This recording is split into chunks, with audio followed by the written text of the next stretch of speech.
Welcome to episode 156 of the Grip Strip Podcast, the Daytona Dreaming Edition of the Grip Strip Podcast. I'm your host, Philip Matthew, and I'm here with the computer genius, the iRacing Indy 500 champion, a gentleman and a scholar. He actually watched the Super Bowl. His name is Josh Fine. What's going on, brother? Hey, I'm doing great, Phil, and yeah, I did actually watch the Super Bowl. It wasn't all that great, honestly, even though the score was like 38-35 Chiefs, but I watched it and everything. Pretty interesting game for the most part, to be honest, but, the ending, I think, kind of sucked for most people there, but, football's over now. It's all over. Put in the back seat until September. Got the NFL free agency and draft in March and end of April. But other than that, we're going to be all racing here on out. So, of course, ready for Daytona 500. Of course, coming up this weekend. We've already had some racing. Of course, Rolex 24 included in that, which I went to a few weeks ago. But the action is about to pick up here in NASCAR and everything, and ready for it. And of course, you mentioned I'm an Indy 500 champion. Well, we got the iRacing Daytona 500 this weekend as well, so maybe it can add to the mantle there. We'll have to see, but yeah, ready for another season here of stock car racing. That would be cool to have the two pillars of what would be considered, I guess, if you're thinking about the most historic races, the most important races. Indy, they talk about the Triple Crown with Monaco, Le Mans, and the Indianapolis 500. I would add the Daytona 500 as like that theoretical, like if you're going old school, Winston Million. So I guess for iRacing, I think that would be the big four. You already got one of those. And then you can go and they got Le Mans there. I don't know if Le Mans is on the. Well, you're talking Le about Mans Le Mans not on, official. Yeah, and then you got Daytona, which Josh will talk about in the sim segment later on. So stay tuned for that because it's Daytona. The algorithm, Josh's algorithm, is out from hibernation. It's been sleeping, I don't know, since Talladega, I believe, or I don't know, maybe we used it somewhere. It might have been Phoenix, but definitely Talladega. So it's been sleeping. It's I don't know what edition it is this year. It may have multiple editions like Valtteri Bottas when he used to be at Mercedes. So we'll bring that out. I will talk about the Super Bowl, of course, and see any coaching or GM news that has come up through this week or this past weekend. We'll preview all three major NASCAR series and give our Final Four predictions along with champions. We'll get into the news for IndyCar, F1, whatever. It's more about car reveals on the F1 side because they're all coming fast and furious.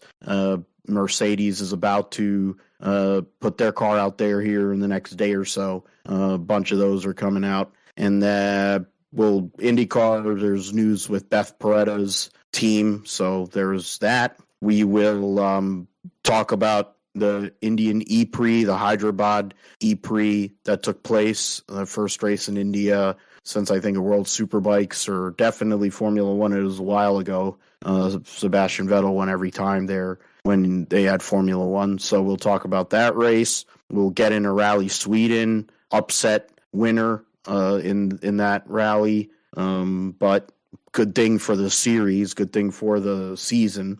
And then we'll get into some MotoGP testing, so what to look for there. We'll preview all three races for this weekend and I think we'll also make the picks for the front row. We'll just get really crazy. We'll make a whole bunch of picks today.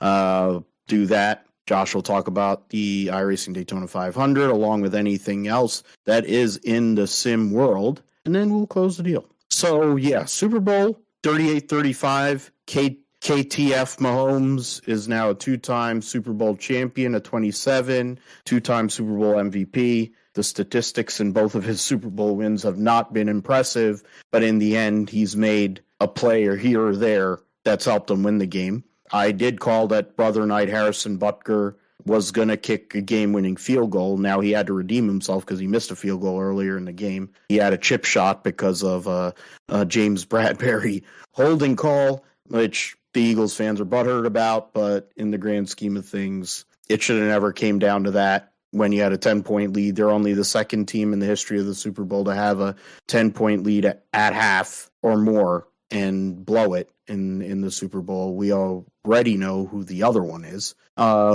So Kermit the Frog, he was distributing the ball to everybody. Of course, Travis Kelce gets another touchdown. Rutgers, Isaiah Pacheco, 7th round draft pick. I mean, for me as a 49er fan with Brock Purdy, but the Kansas City Chiefs also got a steal in the 7th round with a running back that is going to be their number one running back for a long time. You're giving Patrick Mahomes a running game now too, and their offensive line has come around to be one of the best offensive lines. Yeah, forget it. I mean, there are great quarterbacks in the AFC. There are opportunities in the AFC, but nobody's going to win the AFC West. He has a high likelihood of never having to travel for a playoff game unless it's a Super Bowl. It's getting kind of crazy that way. But hey, Patrick Mahomes went out there. They were down 10 and at half, and it didn't look great. He didn't play well. The Kansas City Chiefs were lucky because of one bad fumble by Jalen Hurts, or else it would have been 24-7. Could have been even higher. Could have been 27-7, and it might have been out of reach. But Philadelphia, for whatever reason, in the second half, had no answer for Mahomes, had no answer for the run game. They were allowing, yards aplenty to whoever.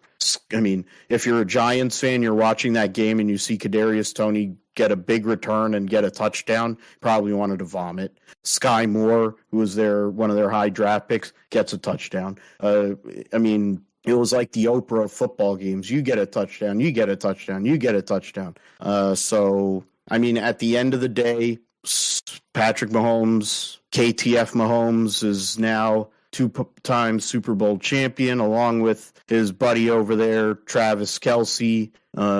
They need to come up with a different position for him so that the tight end, if anyone really wants to play tight ends in fantasy football, they should put Travis Kelce into like a hybrid role. And then he can't, or if he has tight end eligibility or something, like they have to do the Taysom Hill, the reverse of whatever they do with Taysom Hill with Travis Kelce. Because whoever drafts Travis Kelce is going to be good. The rest of the tight ends, it's a disaster. So it's why I'm not going to have an actual tight end spot in Fall Brawl. I'll probably have a WRT. So if you want to go and spend a pick on Travis Kelce, God bless you. But anyway, what were your thoughts, Josh, on what took place, especially in the second half? I mean, Philly kind of imposed their will.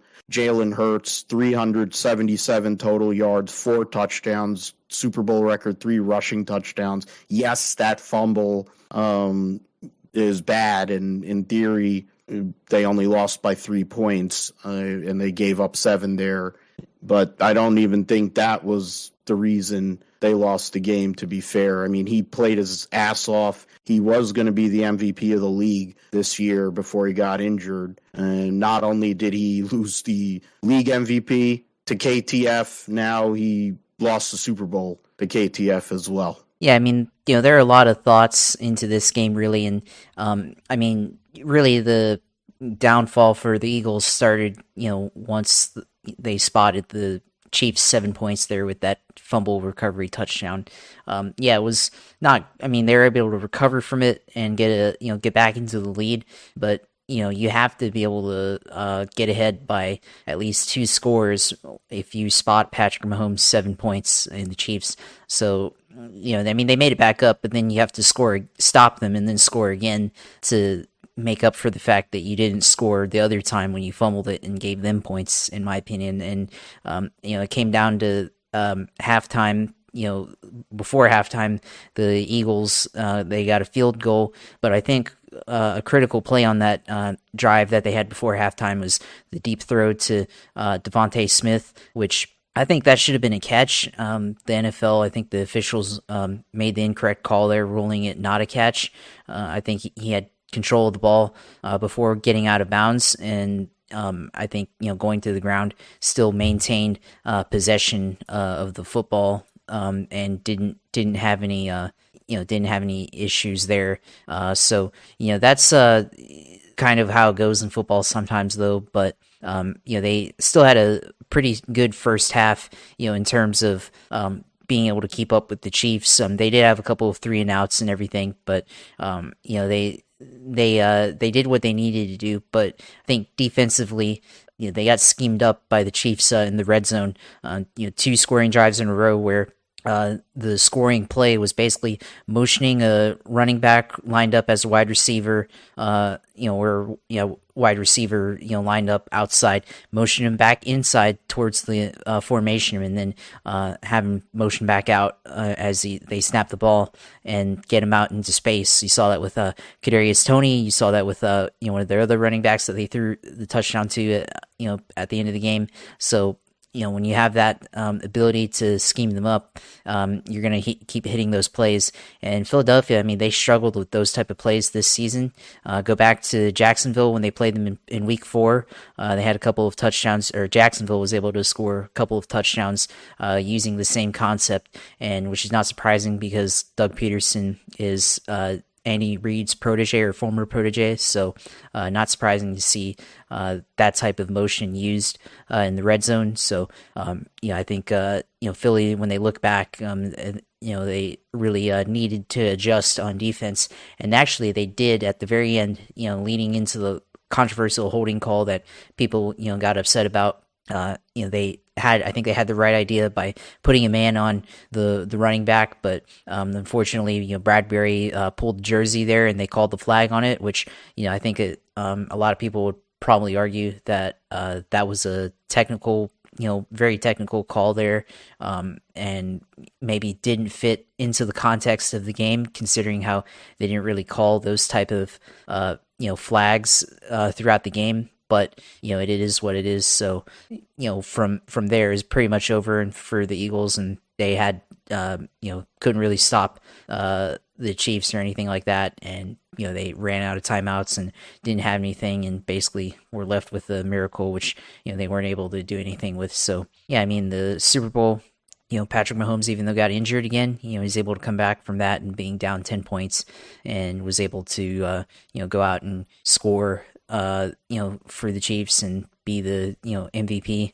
So he's got 2 MVPs and 2 Super Bowl rings and 5 seasons as a starter, which is faster than most of the legends. Tom Brady, Peyton Manning, countless other quarterbacks that have played throughout the years. So already we're beginning to see people begin to look at Patrick Mahomes and what looks like is going to be a legendary run for his career and as a player in the NFL. So I guess we'll just have to witness it.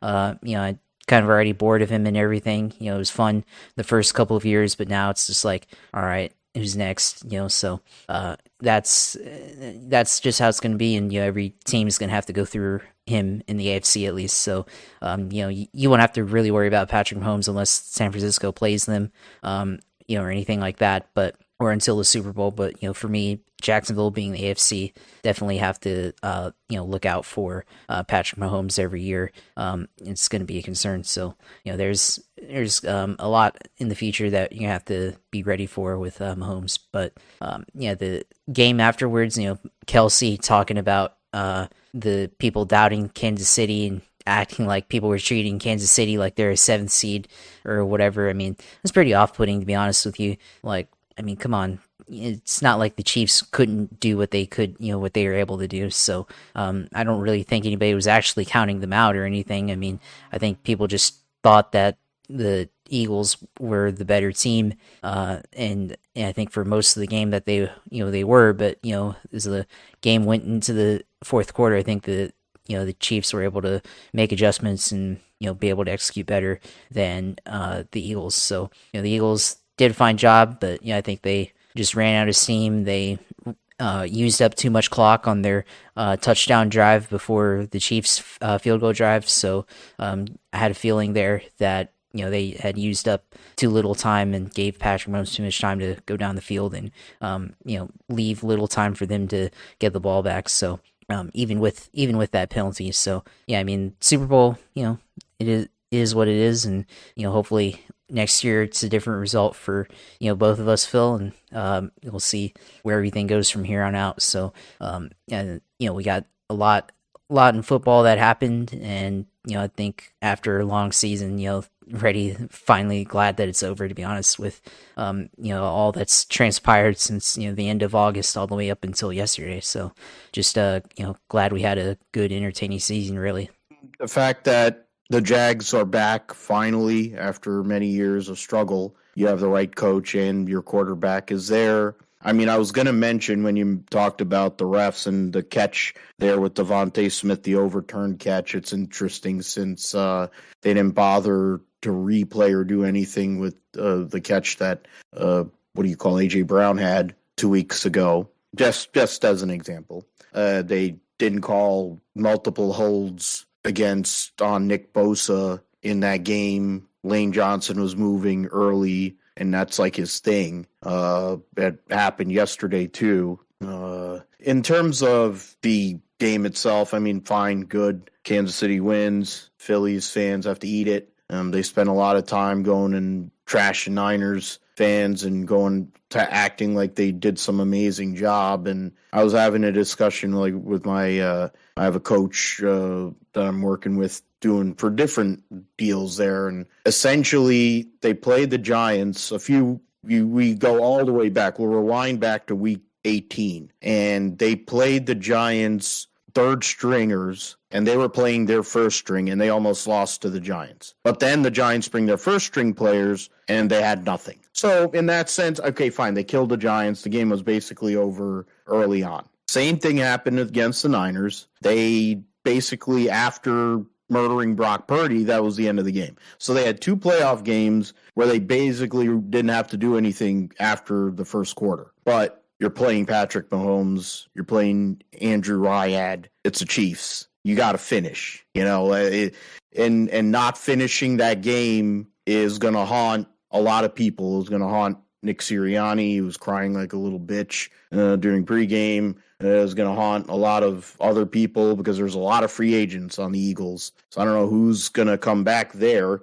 I mean, the building blocks of their run, Fletcher Cox and Brandon Graham and Jason Kelce. Will Jason Kelce play again? Was that his last game, losing to his brother? I mean, there's a lot of moving parts there. Kansas City, they're working with house money. KTF's going to become a billionaire soon enough, and Andy Reid is not going to quit as long as he can get up. I think he's realized like it has the same feels of what Bill Walsh wanted to do but walked away from and then immediately regretted back in the day with the 49ers when he knew he had the team and he had what ended up being 2 of the greatest quarterbacks ever, and he ended up leaving early, gave the team to Seifert. Seifert gets 1 Super Bowl. Montana gets demolished by the Giants, and then essentially they hand over in 92 to Steve Young, et cetera, et cetera. But for the Eagles, it's a lot of what ifs. A lot of them fans have to go and eat some humble pie, and they weren't able to do it. The irony is the Niners lost. The last 2 losses they had were against those 2 teams. So if you're gonna talk about how the Niners handled it or whatever, the two teams that made the Super Bowl, those are the last 2 losses they had. And that doesn't account for all the other craziness that took place in between all of that with quarterbacks and other injuries and the like and bad play calling, et cetera, et cetera. So Niners, I think, are in a good spot to respond in the NFC. The NFC is wide open.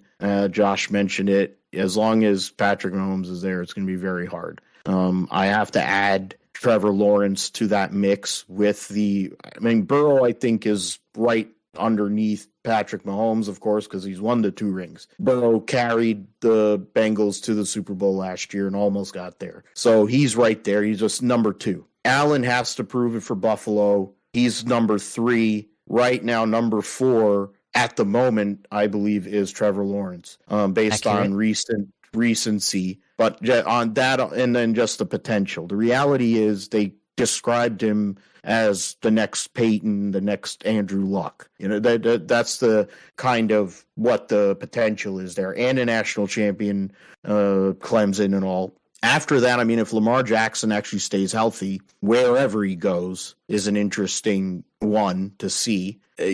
Justin Herbert, has he ever really been? He plays for the Chargers. If he played for a decent team, who knows what the hell would happen? That would be something. Those two guys are intriguing players, but you have to fade KTF. I don't think you're going to fade him. I'm trying to think of who else is in the AFC. I mean, there's a lot of turnover and quarterbacks on the AFC side, and Derek Carr might be moving some to the Jets or something like that. There's not a lot. The Tua is having to recover from concussions and all. New England doesn't have a quarterback. In the AFC South, outside of Trevor Lawrence, you look at Tennessee doesn't have a quarterback, and they really don't have an offense. Who else is in your division? I'm forgetting off the top. Indianapolis doesn't have a quarterback or a coach. Either. They don't have anything. And why am I forgetting? I always,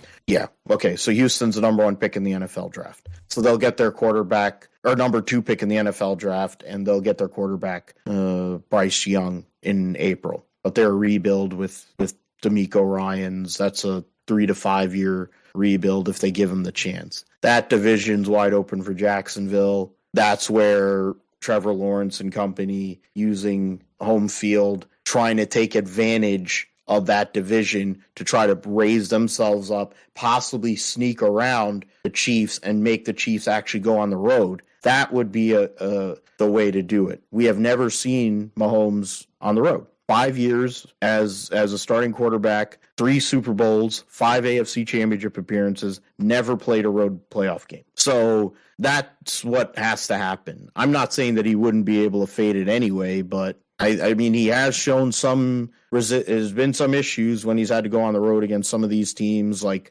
Buffalo or Cincinnati. I think Jacksonville, after that game they had early, like last month, that was an absolute nut house. I know you went there. It would be, Kansas City's fans travel, but it would be an interesting one for sure. The Niners have a lot easier road to get back there or get in there, whatever. It's just more about quarterback play, solidifying certain places that need to be solidified, like the right tackle position, et cetera, and then we'll see what happens there. You look at a lot of rebuilding going on in the NFC West, so that division's pretty good in their spot. Dallas is there, but it's Dallas. The Giants are on the up-and-coming deal. Philly has to go. Not with the Giants. As long as they have Daniel Jones, I don't think they're going to go that far. Yeah, I look at it more with Brian Dable and his GM Schoen or whatever. They know how to build a roster. Will Daniel Jones be that guy? I don't know. They're going to have to franchise him or franchise Saquon. They're not going to franchise Saquon, but they'll probably franchise Daniel Jones. But they need to give him competition and make him work for it, even though he had his best year of his career. Washington doesn't have. They're a disaster area.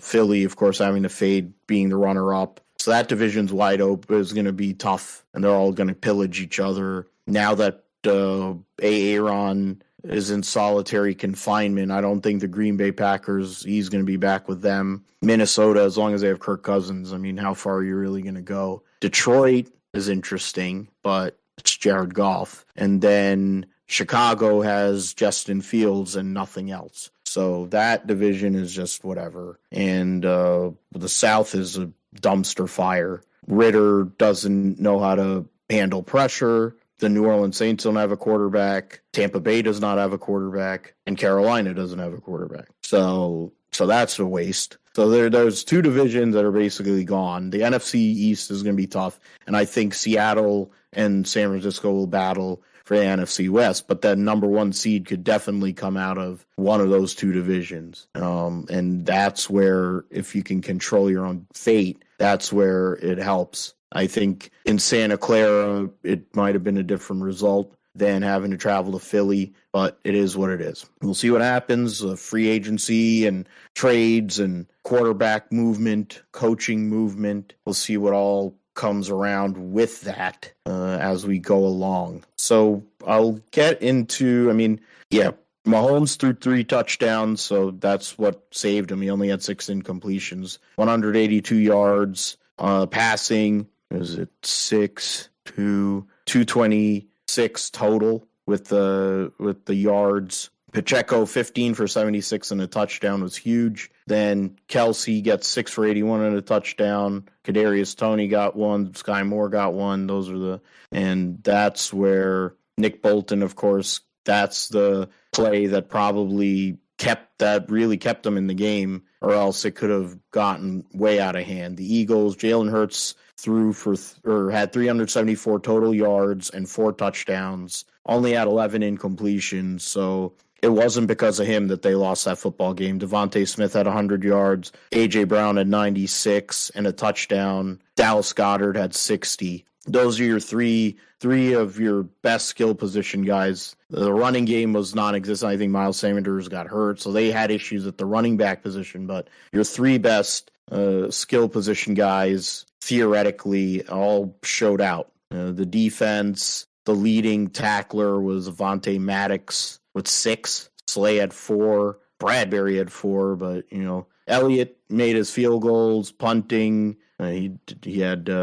He said, "What is it? How does he have 2 punts with an average of 9 yards, but a long of 57? He must have kicked one into the end zone, I guess." But okay, that is the Super Bowl. We're done with that this season, so we'll look at what's going to happen. Conrad Dobler, the former Arizona or St. Louis Cardinals guard, just passed away. Dirty. They were considered him the dirtiest player in the NFL over there. He was with him and Dan Dierdorf made up that great line for the St. Louis Cardinals, and then Cardinals played for Eric Coryell. So interesting. So he gets in the Hall of Fame. Conrad Dobler, one of those players that helped him, ends up passing away a few days later. Was it Trayvon Mullen, claimed by Baltimore? Let's see. Some of these other people. Todd Downing is being hired as the passing game coordinator for the New York Jets, who has a connection to one Derek Carr. 49ers re-signed Marcelino McCrary. That's a great name, Paul. That's some name.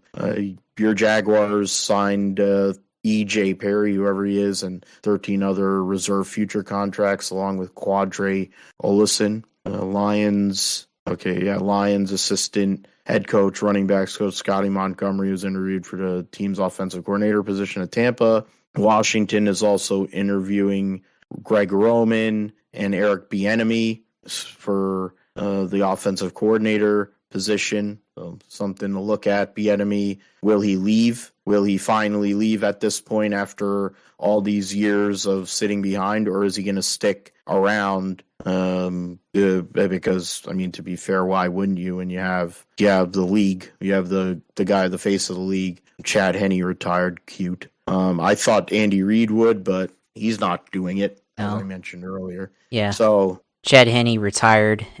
He played with the best quarterback of all time in Patrick Mahomes. So yeah. So that's that's a boat reference. Oh no, okay. Blake Bortles. Oh, I had to drink to that. I missed the Blake Bortles reference there. My fault. No, you're good. But we'll move on. Let's go to the NASCAR season preview. So we'll start with Cup. Big changes that took place in the offseason was Kyle Busch going RCR after basically being the face of Toyota's NASCAR program, winning 8 trillion races for them, and in turn Tyler Reddick swapping from Chevy to Toyota to become the second driver at 2311, a year early to make sure that they had 2 drivers, because Kurt Busch still hasn't cleared protocols, which is it's just really disturbing that nobody really wants to mention. That's the elephant in the room, how bad the car jacked him up. But it's the multiple concussions deal, kind of like Steve Young and Troy Aikman, et cetera, et cetera. I think that's where it worked out for Kurt there. Other changes that took place, of course, the top guys in the Xfinity series, Keebler Gibbs, the champion, and Noah Gragson, both move up. Gibbs replaces Kyle Busch. They renumber the car. Gragson goes to what is now Legacy Motor Club, Associated, Incorporated, whatever the hell. And he'll be a teammate to Eric Jones. He'll also be a teammate to one Jimmy Johnson, who becomes a car owner in this sport and will also be running limited races this year in a number 84 car. Trying to get through who else. Yeah, AJ Allmendinger moves back to the Cup Series to run the 16 full-time for Colleague. Nobody really cares about that. Ryan Preece will take over the 41 from Cold Custard for Stuart Haas. Recently, only like last week or so, Todd Gilliland didn't have full sponsorship for the year, so Zane Smith brings that money. He drives for Front Row in the trucks. He's a defending Truck Series champion. So on top of running a third car, open car for Front Row Motorsports in X amount of races, Zane Smith will also drive the 38 car in 5 races this year. So those are the changes. Of course, Joey Logano, there's no changes there. He's the defending series champion.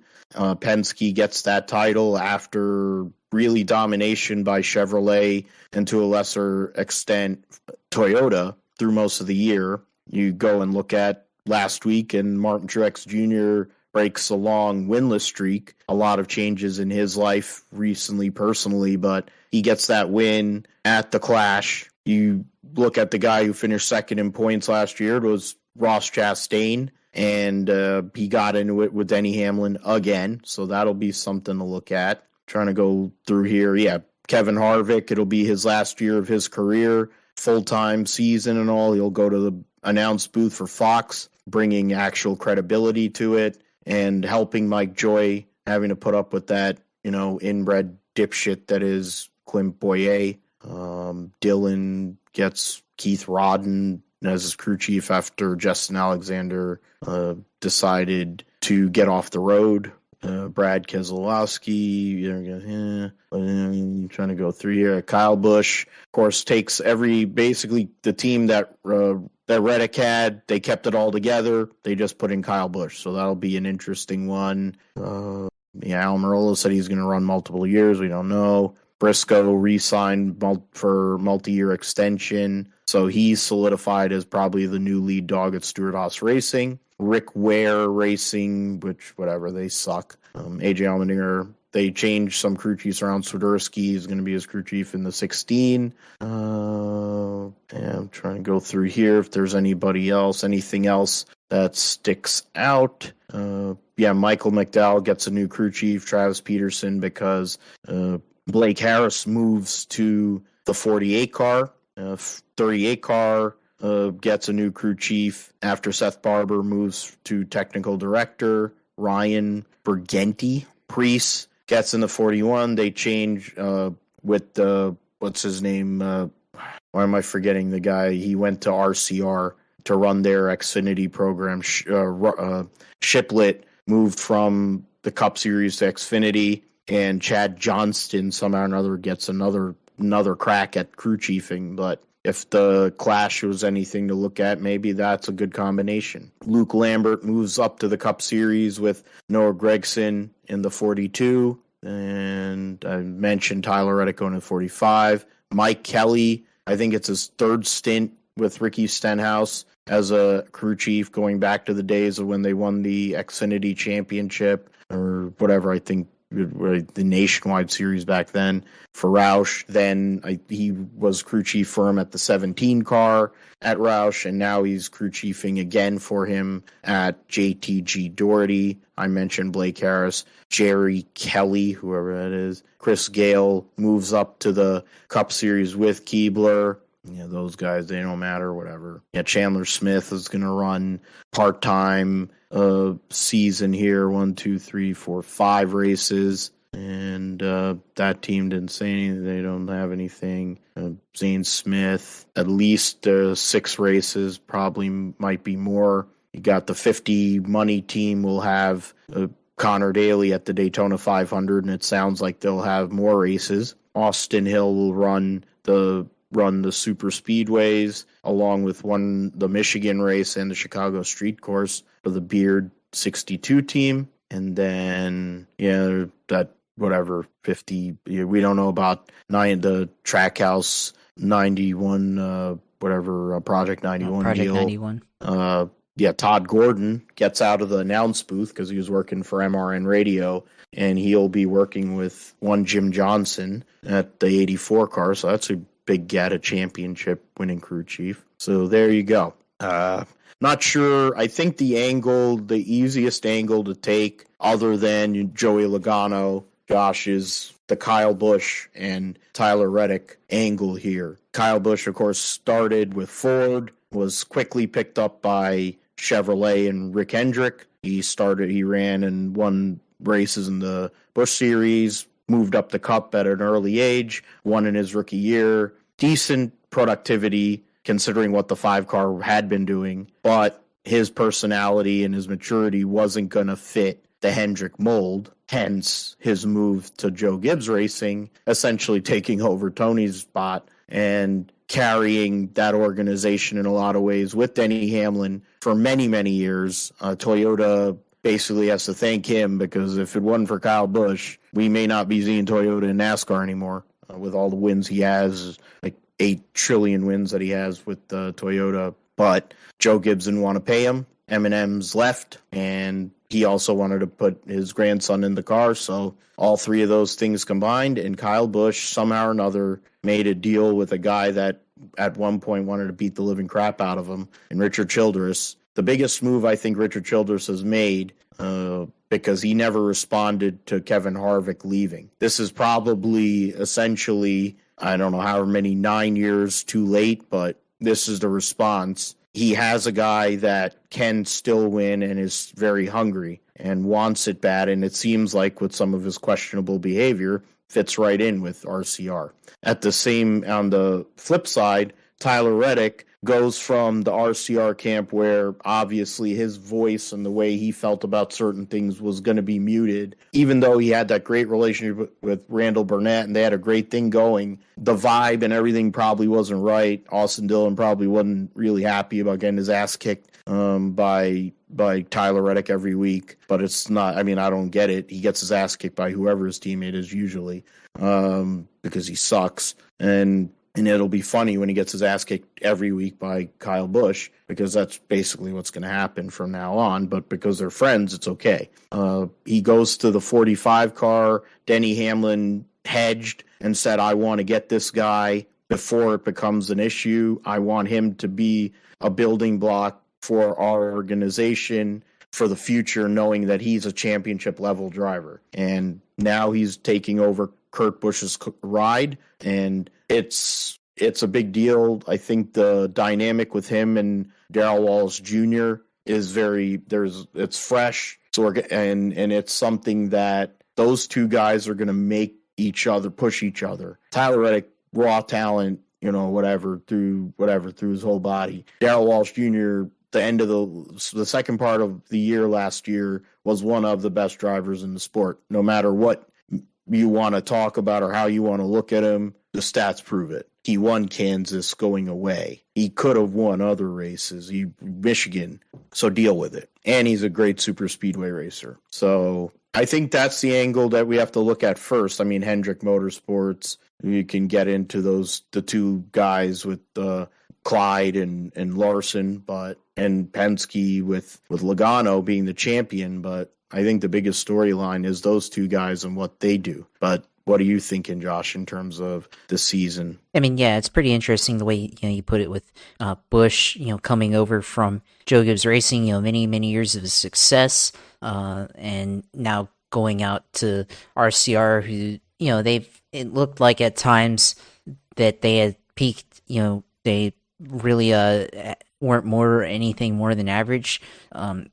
Through 2021, it didn't look like they were really anything more than average. And then last year Tyler Reddick went out and won 3 races for the 8 team, so they were able to get good results out of that car, but they were still fairly inconsistent, I think, and I think that kind of showed in their year-end result. But they were really strong on road courses, and then other tracks they were really strong on some of the mile and a halves and everything. So it's going to be an interesting dynamic to see if Kyle Busch, with his talent, if he can take that team to the next step. And if they can get more consistent results, or if it's going to be a very up and down year for the 8 car with Busch behind the wheel there. So I think what we'll see is if Busch, if he can regain some of what he had at Joe Gibbs Racing, prior to his second championship, if he can get back to the levels he was at around 2016 through 2018, I think it's probably like peak Kyle Busch right there, going all the way back to 2008. So I think if he can kind of get back to those levels, that'd be a really successful season. But I expect there to be a lot of growing pains throughout the year, at least the first quarter of the year, as he gets used to this new team. We saw it, the clash, with what he was able to do, and on the flip side, you saw Tyler Reddick also performing pretty well the clash. So I think both those drivers are going to be very successful to a certain extent this season. So I think with Reddick, clearly Denny Hamlin, Michael Jordan believe that he's a franchise driver, and they made the move to go up and get him, and unfortunately the circumstances a little bit non-ideal for how he's going to be able to drive this season. But I expect Tyler Reddick to be able to go out and compete on a week-to-week basis. And I think he can take that 45 car to a higher level than what Kurt Busch had done last year. I mean, Kurt did a great job up until the injury for that team, but they also had a lot of races where they were up and down. So I think with Tyler Reddick and what he was able to do in the 8 car, I think if you put him in the 45 car, I think he's going to do even better. So you got those 2 drivers there, and you're going to see both of them, to an extent, I think perform pretty well. So expect a lot of things to happen out of both those cars, and I think the 8 car will get a couple of wins this year, and I think 45 car, I think they get multiple wins.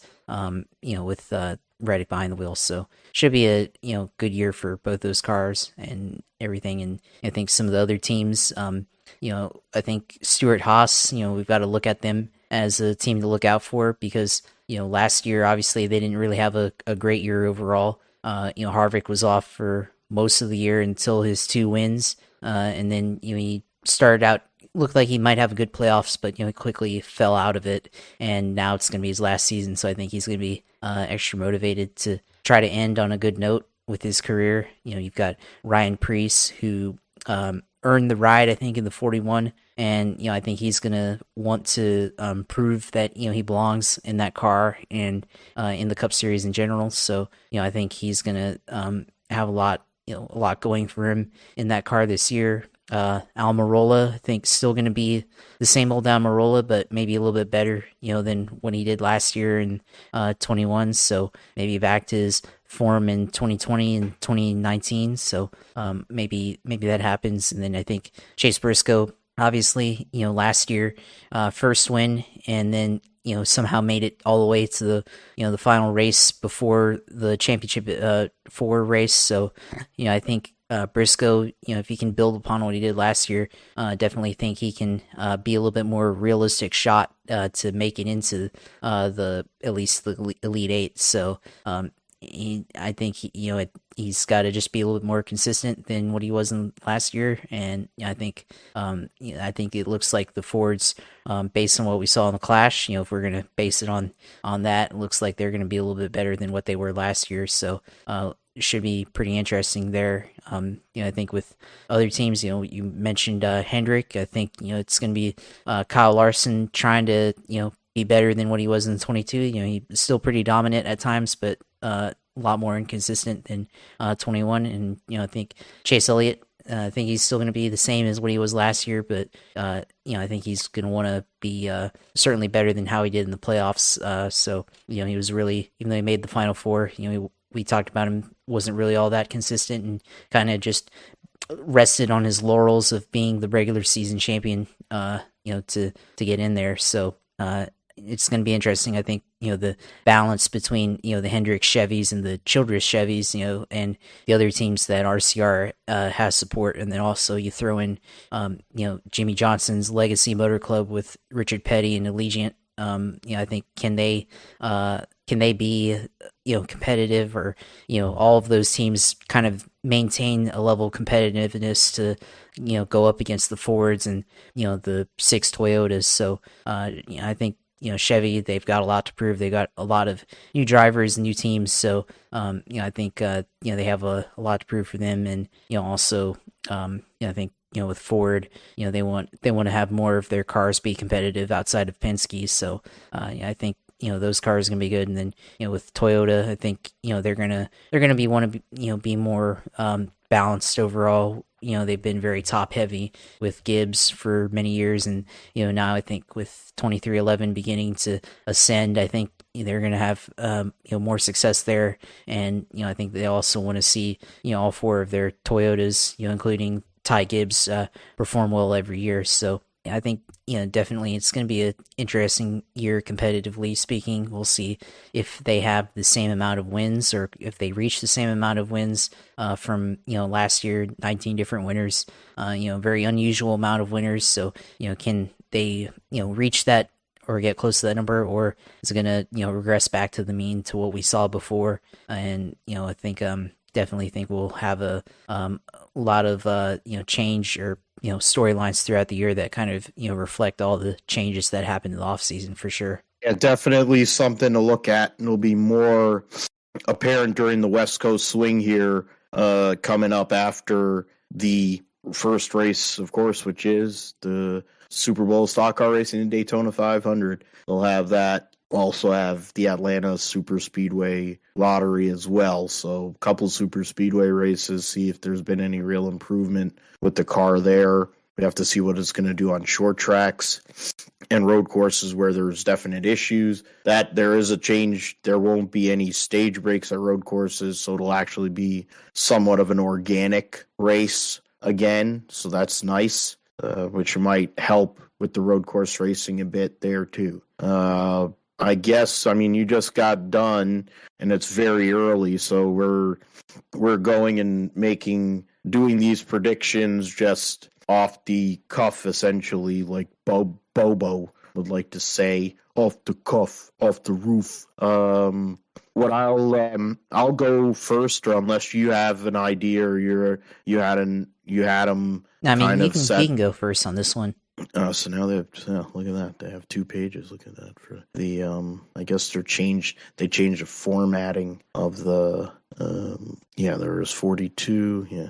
So I think for the Final Four this year, and this is just completely non-scientific, of course, thinking about what happened last year, but kind of considering certain pieces and certain moving parts, I will say that Kevin Harvick will make the Final Four and have a chance to walk off as a champion, similar to what Jeff Gordon did in 2015, but wasn't able to close the deal. That was Kyle Busch's first championship. Interestingly, I think Kyle Busch will be in the Final Four as well. The Toyota representative will not be Dennis Hamlin. I think it'll be Martin Truex Jr. He has a bounce back year this year after, he was 4th in points. To be honest, it wasn't like he had a horrible year. He just didn't get the win to lock him into the playoff, and he got wrecked at Daytona, which everybody wrecked in that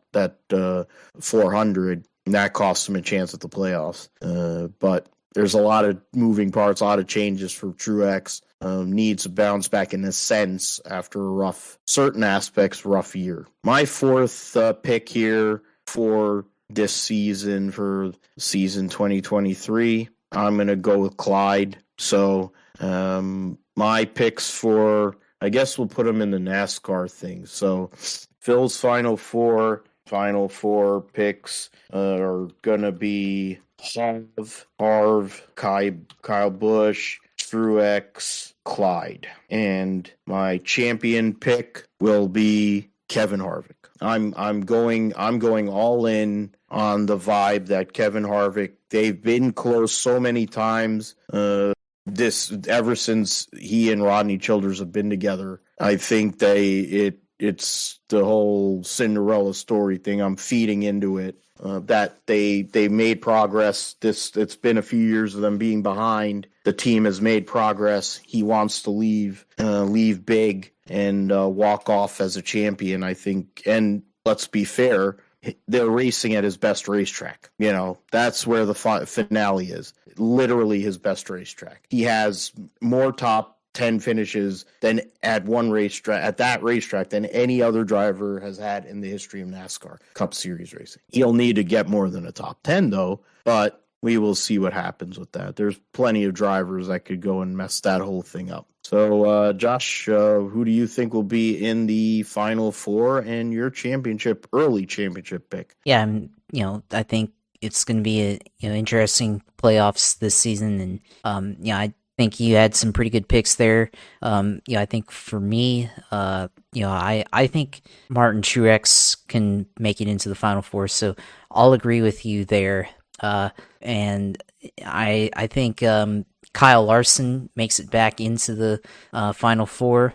And I think young Ryan Blaney makes it into the Final Four for the first time, so he'll be the Ford representative this year in the Final Four. And then I guess my last guy, I'm going to go with Tyler Reddick. Let's see. I think he has you need kind of a wild card guy to make it into the Final Four. I think last year that was Ross Chastain, with what he was able to do, even though they were up there, they weren't quite as strong as some of the other guys, but and the way he made it in. But I think that driver this season is going to be Tyler Reddick, and I think based on his talent and what we saw from the 45/23 at the end of the year, I think they have the ability to make it into the championship four. So I think it's going to be a pretty solid Final Four, and we'll like to see that pick happen. And you know what? Go with I'll go with Larson as the champ for this year. Go with that. So should be a pretty interesting Final Four. I think we both have some pretty good picks for both of us, and should be an interesting season. Yeah, Larson, I thought about Larson there in terms of the whole Hendrick dynamic. I also was thinking about YRB, because when is it going to happen? When is he going to go and take that next step? And I feel like Blaney also, after such a solid year points-wise, he's like right there. Things are in place that he could make that next step. So those are, and then Reddick, thinking about the main storyline, or one of the main storylines in Cup this year, we both picked one half of that deal. Both believe in Martin Truex Jr., so that's we'll see how that Truex kid from Mayetta, New Jersey does this year. That was the one that we both agreed on. So we'll see about that. Let's move over to XFinity Series. So the defending champion has left, of course, moved up to Cup. One of the top four last year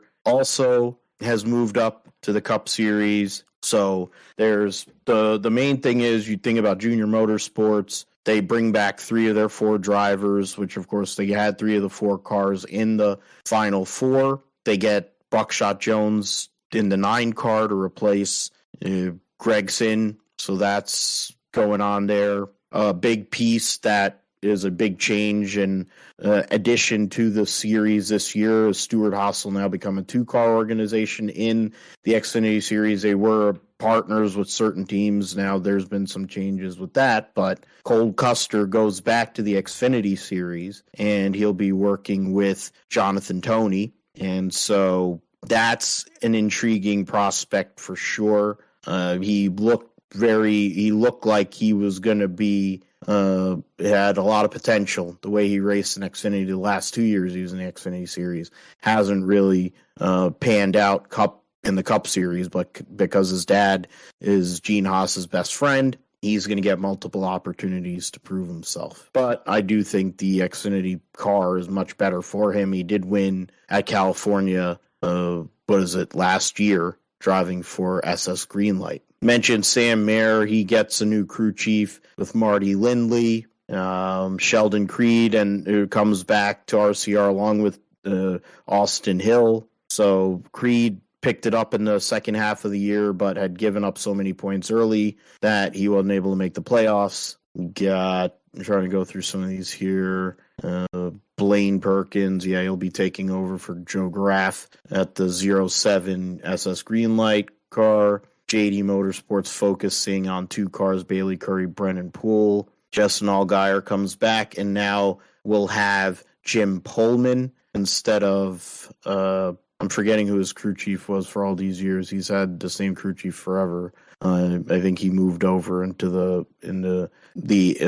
he'll be staying home now, I guess is what it is. Crew chief Allgaier in 2020. Yeah, so JR Motorsports. Yeah, Jason Burdett. There you go. So Jason Burdett is going to move over to the 9 with Bruckshot Jones, and Josh Berry will get Taylor Moyer, who was previously the crew chief of the 1 car, and Sam Mayer. So that'll be something to look at. The 08 will see Gray Galding make a return to full-time competition. So the SS Greenlight, a lot of changes, running 2 manufacturers there. The Colleague 10 car, which was Landing Castle last year, but because of the Voyager company, I think, going under, now he will be in a limited schedule. That'll theoretically be the star car, and Kyle Busch, amongst others, will be driving that number 10. Hemrick comes back full-time, and Jason Trinchier will stay as his crew chief. Some Argentinian guy is going to be driving for MBM. Gio Liberati. That's what do you call Rambo Liberati's brother, I would assume. Chandler Smith moves from the Truck Series from Kyle Busch Motorsports to take over AJ Allmendinger's 16, and Bruce Schickler will be his crew chief. The 18, Sammy Smith ran it a lot at the end of the year. Now he will be full-time in the number 18 with his sponsorship, the same sponsorship that Michael Annett used to have. And Jeff Mendering moves over from the 19 to the 18. Jason Ratcliffe moves over to the car that'll run for owners points, and they will have a mix of drivers: Ryan Truex, Joe Graff Jr., Connor Mozak, and Myatt Snyder. We'll see the Cup guys probably will drive that car as well. John Hunter Nemechek moves from the Truck Series as well to drive the number 20 for Joe Gibbs, and he'll have Ben Bayshore as his crew chief. Bayshore was, I'm trying to think who he was a crew chief for last year. Kyle Busch? Yeah, that's right. That's right, exactly. Good catch on that, Josh. Ben Bayshore, who has been in the Cup Series, now moves back to Xfinity. We'll be working with John Hunter there. Yeah, no changes, major changes for Austin Hill. Sam Hunt Racing is doubling down, essentially. They'll have Kaz Gralla running full-time. Then they have the 24, which will have multiple drivers. Connor Mozak's going to run 20 races. Parker Chase is going to run multiple races, both road racers. And Tyler Reddick will run some races as well in the number 24. A new team, number 25, AM Racing, which is what Austin Wayne Self and all Brett Moffitt, known imbecile, will get the opportunity there. I think they have Stuart Haas support. Joe Williams, who was his crew chief at Our Motorsports, moves to this program. Mentioned Gralla. Jeb Burton, after leaving our motorsports will go to a second Jordan Anderson Racing, Jordan Anderson Racing Chevy. That can't be right. Is that for real that he's going to, Steve Addington, Brad, yeah, that is a misprint. Yeah, so Kyle Sieg is going to have Brad Parrott, not Buddy Parrott, as his crew chief. Probably going to wreck a lot of race cars. Parker Retzlaff will run full-time for Jordan Anderson Racing. Paperboy, I think he's like the second coming of, like, if Joey Logano was like young again, he'd probably be Parker Retzlaff. So that'll be interesting to see what happens with that. Yeah, that 34 is a waste. The 35 car is going to be a disaster because CJ McLaughlin is going to be driving for them.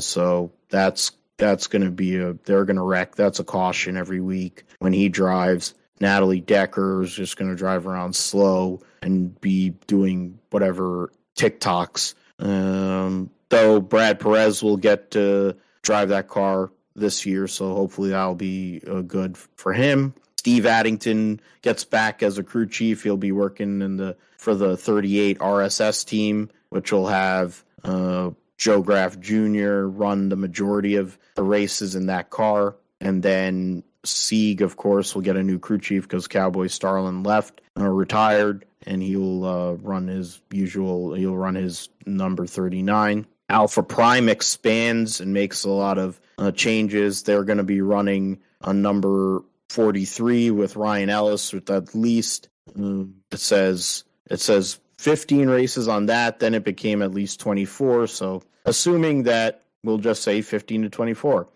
for Ryan Ellis. Jeffrey Earnhardt moves over there to run full time. The 45 becomes kind of the anybody else. Rajah Caruth is going to be in that car. Stephen Parsons and Sage Karam, Frankie Kerr. So that's a great combo there. Frankie Kerr is a great crew chief. Parker Kligerman will be driving for Big Machine Records, or if you ask Baba Booey, Big McKine Records. Patrick Donahue will be his crew chief. Jeremy Clements with Mark Setzer. They won Daytona last year. The Emerling Gase, I mentioned some of those drivers. Trying to go through. Ryan Vargas will be driving, the CHK team Chevy. So that's Gary Keller. And then you have Mike Harmon and I don't know who it's Mike Clayton Sr. CHK. So there you go. So he'll be driving that 74 car this year, trying to run it full time or at least run a bunch of races. Anthony Alfredo will be the lead driver for BJ McLeod and the 78. You got another thing. Josh Williams returns to DGM to drive the number 92 car. And Herbst, no changes. He'll run the Daytona 500 for his Cup debut. Garrett Smithley will be running full time for BJ McLeod in the second car, the number 99. So yeah, there's a lot of changes. I mean, two of the big drivers that were in the series are now in Cup. Another one loses his ride because of sponsorship. A person who made or just missed the playoffs or whatever in Castle is now out as well. But you look at it, Joe Gibbs Racing has two cars, which is what there's been for a while, solid. You have Stuart Haas now has two cars to lead the Ford Brigade, and then Chevrolet with both Colleague RCR, and of course JRM have a lot of potential, Josh. So who do you look at? I mean, went over a bunch of guys. I think it starts with JRM, even with all the crew chief changes they got going on. I think that's where the discussion has to begin. And then we can look at the likes of Colleague. We'll look at the likes of RCR and Gibbs with two new drivers full time. Yeah, I mean, I think you're right. It does, start with JRM. I mean, I think, two of them are going to be in the Final Four, so I'll give the first half of what I think, in the Final Four, that Josh Berry and Justin Allgaier will both be in the Final Four again. I don't think Brandon Jones will be there, but I think he'll have a pretty solid year in the 9 car. I don't think he'll be able to, produce or reproduce the talent that, or the numbers that Noah Gragson put up. Sam Mayer, I think he's solid, but I think overall the jury's still kind of out on him. I think he's still a little bit too raw. For what he was, the type of car that he's in. So I think he'll be a little bit more improved. Maybe he'll get a pick up a win, but I don't think he'll be quite on the same level as Barry or as Allgaier. So I definitely think those 7 and 8 cars are two of the best cars in the series right now in the Xfinity. So you have that, and then also going to the Toyotas. Obviously, you've got John Hunter Nemechek, moving up to the number 20 car from the trucks. I think he's going to have a strong season running in that car. He's got support from Toyota now full time in the Xfinity series, and I think looks like they should be a pretty good car throughout the year. I think Ben Beshore, good crew chief, someone who's been with Kyle Busch, and so I think he'll be able to give John Hunter Nemechek pretty good cars. I think Sammy Smith in his attempts last year, his limited attempts, he did really well, and I think he's going to be a rookie that should be somebody that people will look out for, in this season and in the future. I think he did a really good job driving for Gibbs last year, so that should be pretty interesting. Then also the other team to really focus in on, I think, is Richard Childress Racing, with Austin Hill and with Sheldon Creed. I think both those guys, they ran pretty well at times.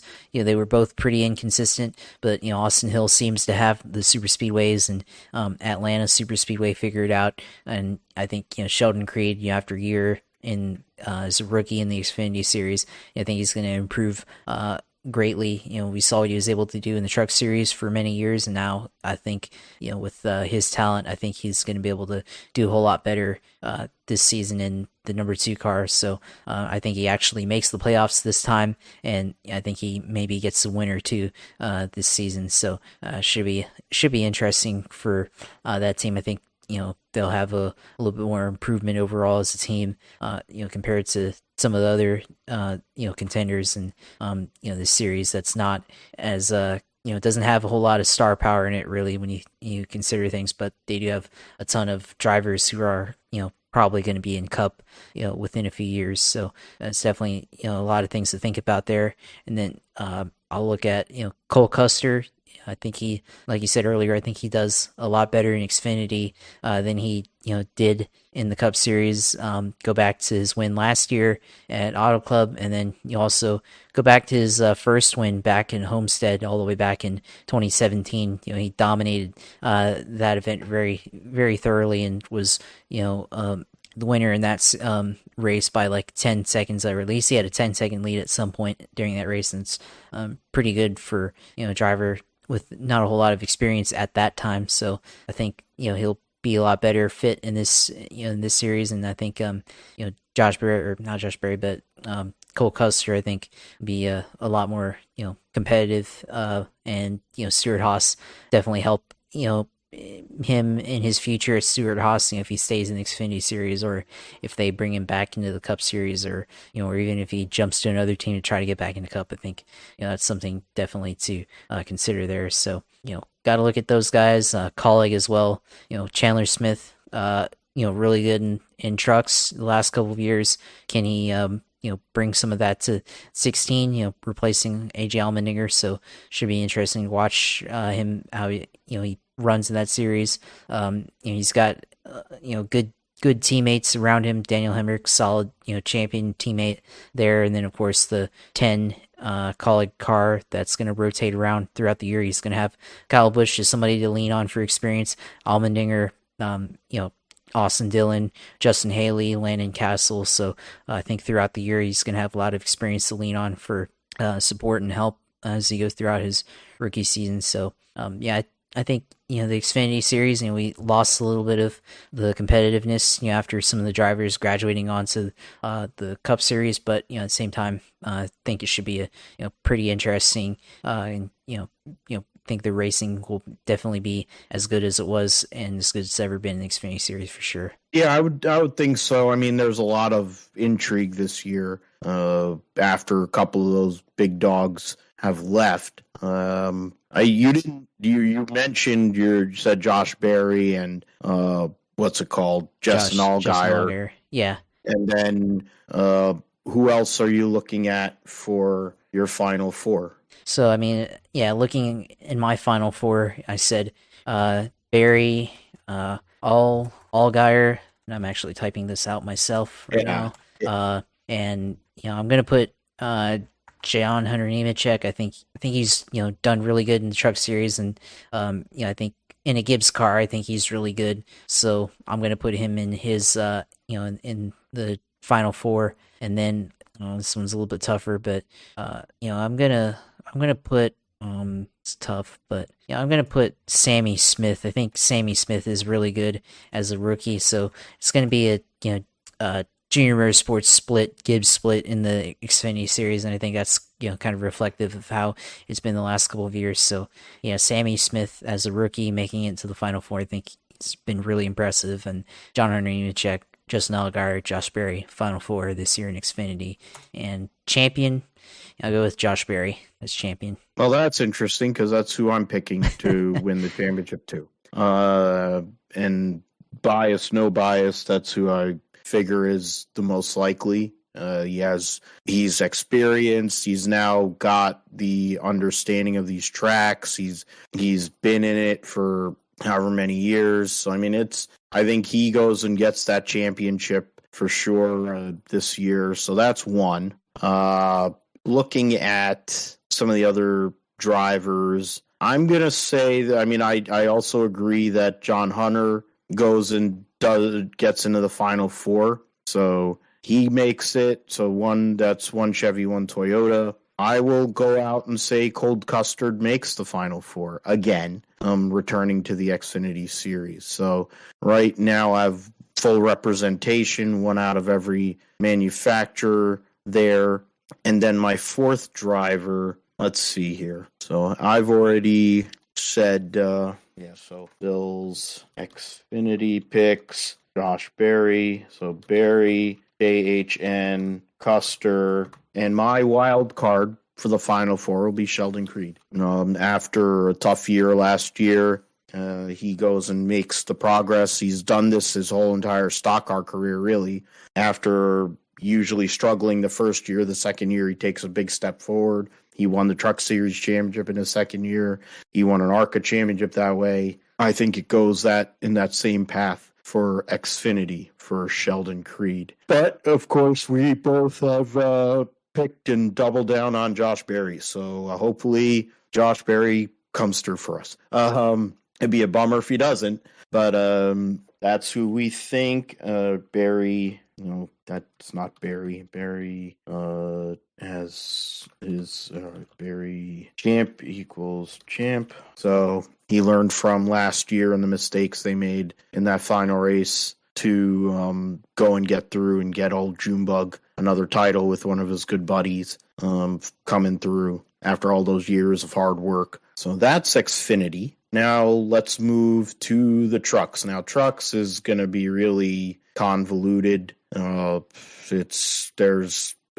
still plenty of moving parts in this deal. The big pieces are Kyle Busch Motorsports reduces their team to essentially two trucks that are theoretically Kyle Busch Motorsports, but they have a connection to a third. They'll be running Chevys, of course. Kyle Busch will be running the Ford truck, which will be driven by Chase Purdy, who's definitely nowhere near as good as Brock Purdy. You'll have Nick Sanchez, the ARCA Series champion with Rev Racing. They'll be connected, working together in that second full-time truck. And then Kyle Busch will be running limited races in his 51. You have the defending series champion, Zane Smith, who's essentially Ford's entire driver development program, returning to try to defend his Truck Series championship while running limited races in both Xfinity and Cup. You have Thor Sport, which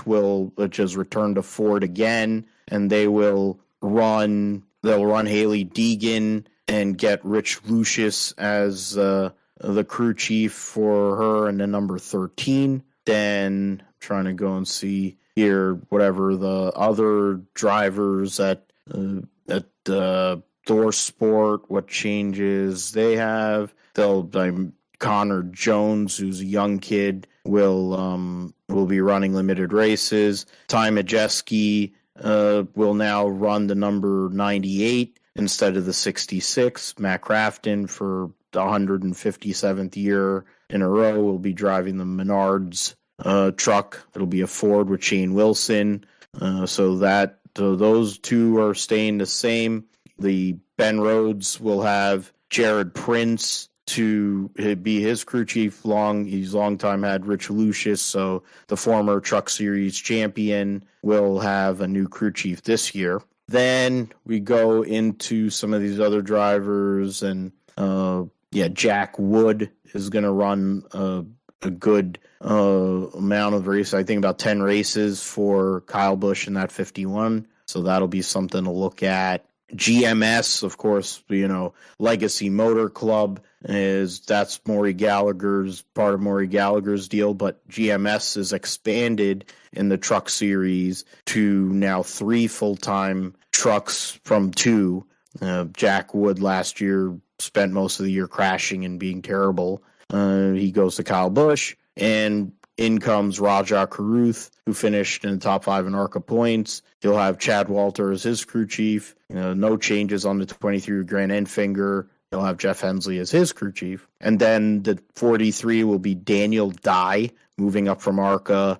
And so they'll have 3 full-time trucks in that camp. Nice Motorsports, Carson Hocevar, who Brett Griffin hates with a passion, will be back with Phil Gould and Worldwide Express as their full-time sponsor. Mike Hillman Jr. goes to the second truck, which will now be the number 41, and be run by a variety of drivers, including Ross Chastain and Travis Pastrana at Daytona, to be along with others. McAnally Hilgeman changes their driver lineup completely, and they had 1 full-time truck, now they have 2. Jake Garcia will be racing the majority of the races. Clyde will be driving at Daytona this week. Chad Norris is the crew chief. The 19 will see Christian Eckes, after being at Kyle Busch Motorsports and Toyota, will move over and run the 19 Napa Chevy, replacing Derek Kraus, who moves to Young's Motorsports, and they're looking for sponsorship with the possibility of running more races there. Other pieces is what's called Tricon Garage, essentially, which is Gil DGR Crosley, or whatever the hell they were called last year. I don't even remember. David Gilliland Racing, I think it was last year, right? Or I don't know. Yeah, that was DGR Crosley last year. Yeah, DGR Crosley. So, and then the Gray family, they are now Tricon Garage.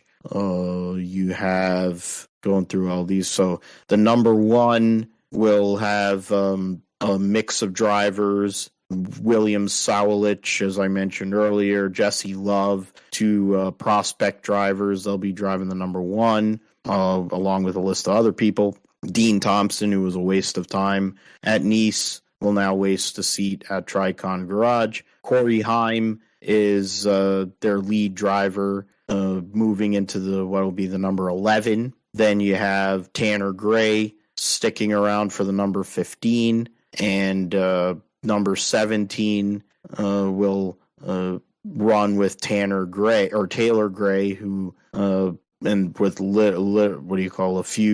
a majority of the races, it says Sammy Smith's going to run at Daytona. So looking at that, and of course Chad Johnson is still listed as a crew chief on the J-Ski site, but he's in Cup. And it lists Tricon Garage and Toyota, but Taylor Gray's sponsor is Ford. So that's funny. They got a lot of players there, a lot of different drivers to look at in that organization, but really it's all about, I think, for them, moving to Toyota, of course, becoming the lead Toyota program, and essentially a feeder system.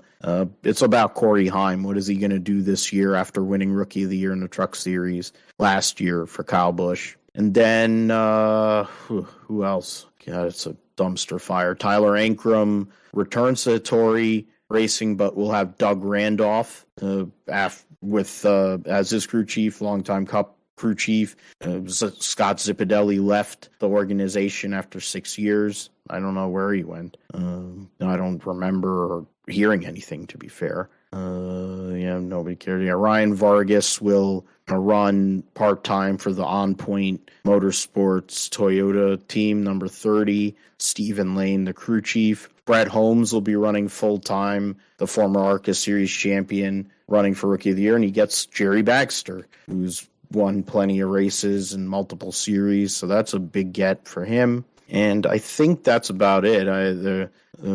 No real changes elsewhere, major changes, some manufacturer things, but when you get into it, the manufacturer doesn't really matter. It's just the body style because the engine's the same. So I'll start off with my picks for the Final Four, and then I'll let you, Josh, kind of get into what you're looking at for the Truck Series season this year and your picks. I'm going to say Ty Majeski makes the Final Four again. He did last year, and he was making progress, and he did wreck in the final race, but I do think he's likely to go and make it again. I'll also say Zane Smith will get yet another opportunity in the Final Four. Every year he's been in the Truck Series, he's made the Final Four, so likely as last year in the series, he'll make it to have a chance to defend his title. After that, we have to include a Chevy of some sort. There's so many of them,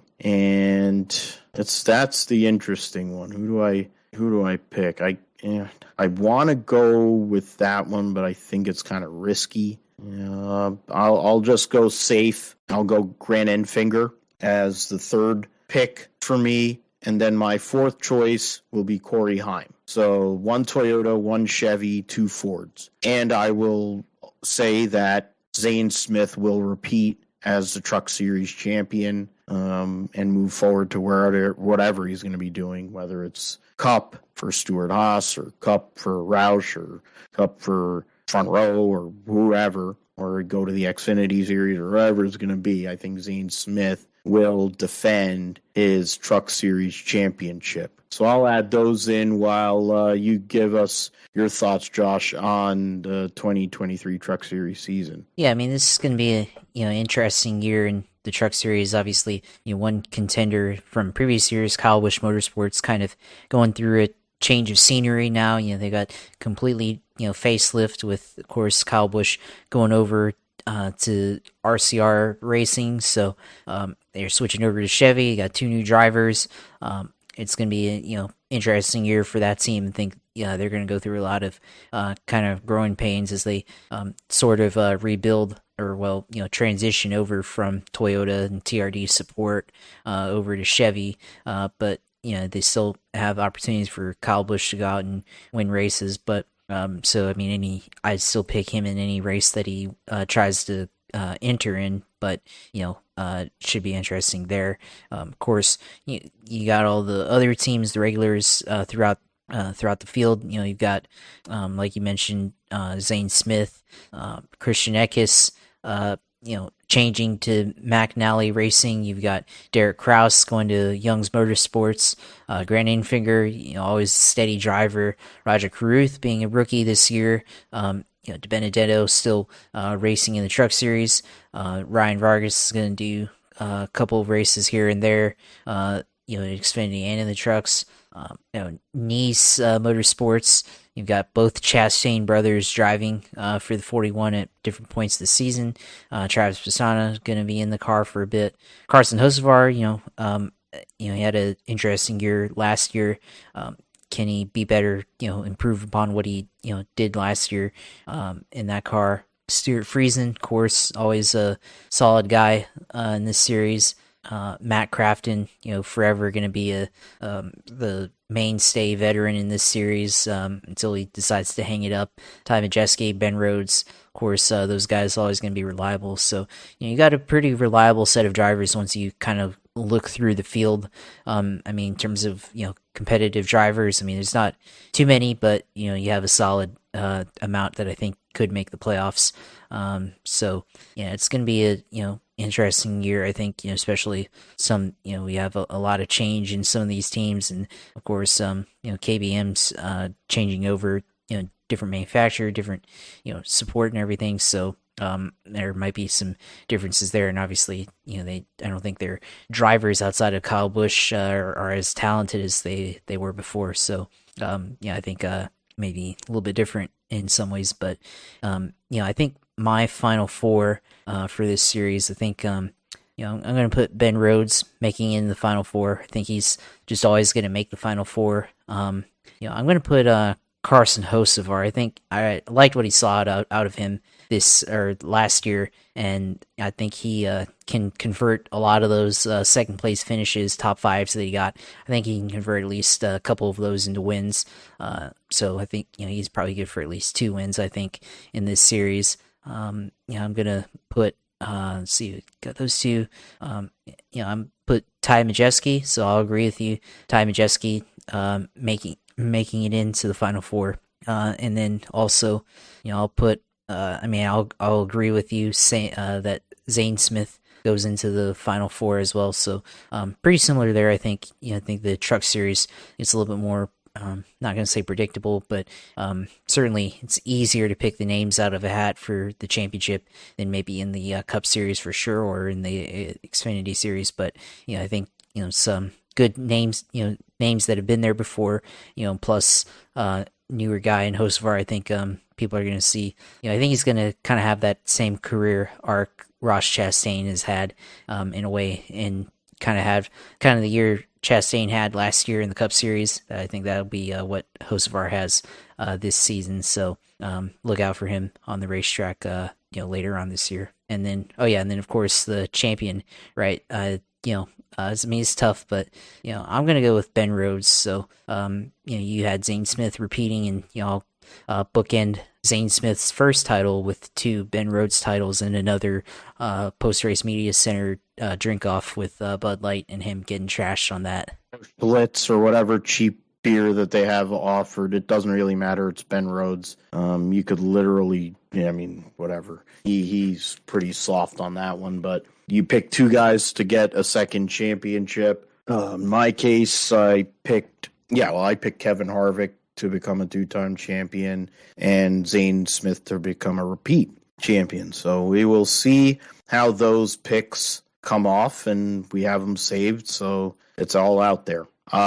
News in the world of IndyCar and Formula One. There's been testing today at Sebring for IndyCar. Romain Grosjean and Kyle Kirkwood end up 1-2. Callum Ilott is the fastest Chevy runner. There's only the Juncos Hollander team and Ed Carpenter, while Will Power is running the hybrid unit. So he was learning the Power 2-ton hybrid testing on Tuesday. So he didn't really get any major. There was mechanical issues outside of the hybrid unit, supposedly based on David Malsher and Motorsport.com. Marcus Armstrong, who had been testing for Chip Ganassi, of course he'll be running this year on the road courses, is 4th. DeFrancesco 5th, so 3 Andretti Autosport cars there. Colton Herta was the slowest of the 4. Interesting. The sandwich in between the Ed Carpenter cars of Daly and VK. Daly's have got a busy week. He'll be testing today is Monday, then he'll be testing on Tuesday, and Wednesday night he will be jumping in a Cup Series car trying to qualify for the Daytona 500. He's already put it out there on his own podcast. He doesn't think that they're going to have enough speed, and he's going to have to essentially pull a Hail Mary in the duels to get into the 500. But that car last year did get into the 500 with Kaz Grala. So, possibility there. So IndyCar, they got that test going on, and which we're racing all road and street cars. Yeah, so Nick Cassidy is going to jump in the car, one of the Ganassi cars. So And so that'll be interesting to see. Cassidy is a former Super Formula champion, and he's been running in Formula E the last few years. He's run in DTM, World Endurance Championship, Ferrari. DTM was with AF Corsa. So, and also he was, the DTM was with Red Bull, and then AF Corsa ran him in GTs. But so that's also a thing. There's a lot of intrigue with Ganassi, of course, because the number 10 car is going to be open next year or after this year, because Palou likely moves to the McLaren team. So that'll be something to look at. And I mean, Armstrong is there. They're looking at other Formula 2 guys. So that'll be something. We'll go and look at that. So yeah, that's IndyCar news for now. Essentially, Callum Ilott out saying that they should be able to get a podium. I don't know if we mentioned, Catherine Legg got announced last week to make a IndyCar return with Rahal Letterman Lanigan. So that's good to see for her. She's got commitments to Honda. Of course, her and Sheena Monk are running the Acura in GTD. I'll go through some of these other ones. Verizon, Penske, multi-year extension, not shocking. Canon. So that's basically the news for IndyCar and Formula One. Josh, we can get back in. A lot of the previews or reveals for AlphaTauri last week. You had Haas go and run in the car. McLaren today. You had Williams did a shakedown of their FW45. Alfa Romeo showed their car a few days ago. Aston Martin showed their car today. When you look at it, most of these teams kind of have a lot of similarities. There's not really much deviation. We'll see what Mercedes brings to the table here in a couple of days. But did you see anything in terms of any of those reveals that stood out to you? I mean, just looking at these in general, I think not really. I mean, I think you're right that, they all kind of look the same for the most part. I mean, I haven't really seen, too much that would suggest otherwise, but I mean, I guess from a livery standpoint, paint scheme, I mean, it looks like, for the most part, they're all kind of the same color scheme. Looks like, AlphaTauri doing something a little bit different with their color scheme compared to the previous years, a little bit more red than what they had in the past couple of years. McLaren, of course, continuing to add more sponsors compared to what they've had in the past. And, I think sponsors covering more on the car than the orange. The other teams, Aston Martin, funny how Alonso was calling Lance Stroll a championship driver, and then he also says that Aston Martin will be in the title hunt, but not this year, which is, I think, just him trying to pump up the team and not necessarily the reality of that team. They're not really a title contender. I think in Formula One it would be very hard to see them be a title contender as they are right now. But McLaren, of course, looks like they're expecting a huge improvement from what they were last year and in previous years, and looks like they're trying to crack the top four in Formula One. Kind of they've been in the midfield and kind of in that sandwich of midfield cars and the 5th, 6th, 7th place of F1 teams, and they're trying to be better and get into that top four. We'll see if Lando Norris can get a win this year. But I mean, other than that, technically, I mean, I haven't really been able to see too much there. But we'll see how some of these other reveals come out. We haven't seen Ferrari yet, and we haven't seen Mercedes yet, so I think I'll have a better idea of what these cars are going to look like and what they're going to do as a series. Once those teams make their reveals, later on. Rose there. I don't know if it's on my end or your freezing, but you're definitely frozen there. Your picture is, at least. I'm good. I mean, well, my camera is good, but you froze for a second, so it kind of happened earlier. Yeah, so we'll move on. In terms of the GSP Roundup, we'll go and move on and get into Formula E. So we've got Formula E was in India this past weekend, and saw John-Eric Verne go and win for the DS Penske organization. So that'll be that was a good performance after what has been a struggle so far this year, or this season, for the DS Penske team in Hyderabad. Track layup, but unimpressed by facilities. What a shocker, being in India. And I say that as somebody whose family's from there. The podium, or the results, saw Jean-Eric Verne win by 0.4 of a second over Nick Cassidy. Antonio Felix da Costa finished fourth. Sergio Sete Camara for Neo, not Neo the singer. They finished fifth. Might be their best finish in a long time.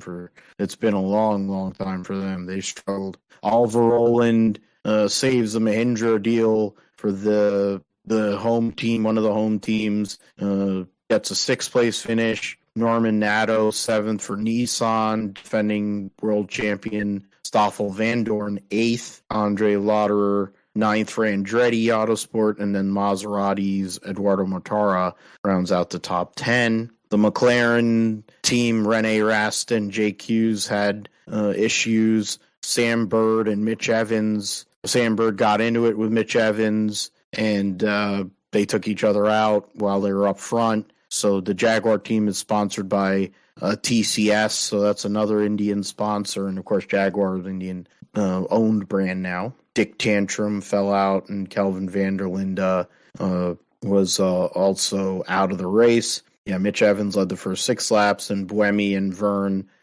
swapped the lead a little bit until Verne took it over and basically led the second half of the E-Prix. So that's the fastest lap, and Nico Muller looks like, Nico Muller had the fastest lap.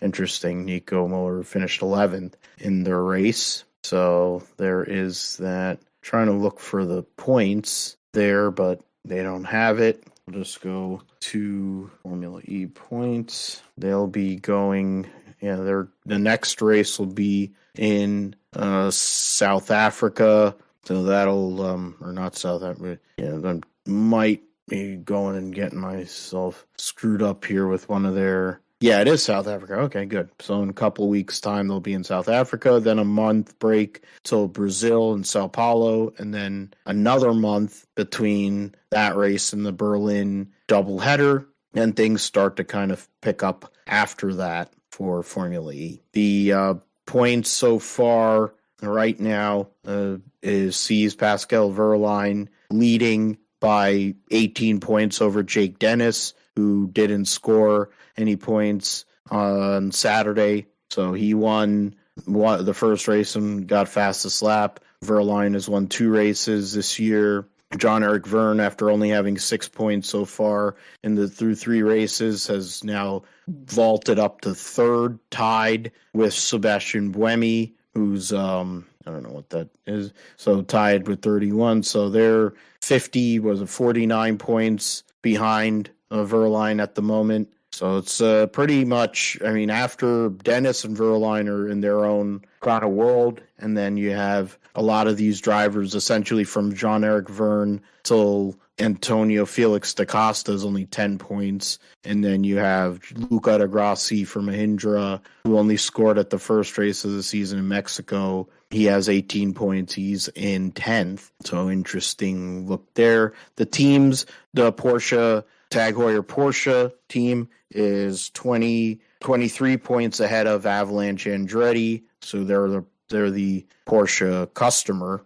Oh, that's an interesting dynamic there. Envision, who's the Jaguar customer team, is in third. Neo McLaren, which runs Nissan's power unit, is ahead of the Nissan factory team. Jaguar TCS crashed themselves out of a big haul of points. DS Penske in 6th, double points haul there. Mahindra 7th, Neo 333 8th, Nissan, Maserati, and then the new Apt Cupra team that is running with Mahindra power units. They haven't scored a point yet so far in the Formula E Championship in 2022-23. Move to the World Rally Championship to see former world champion, 2019 world champion Otanek win for M Sport Ford, the first win for the Ford and program for M Sport since Sebastian Vettel. Of course, there's so many Sebastians that win.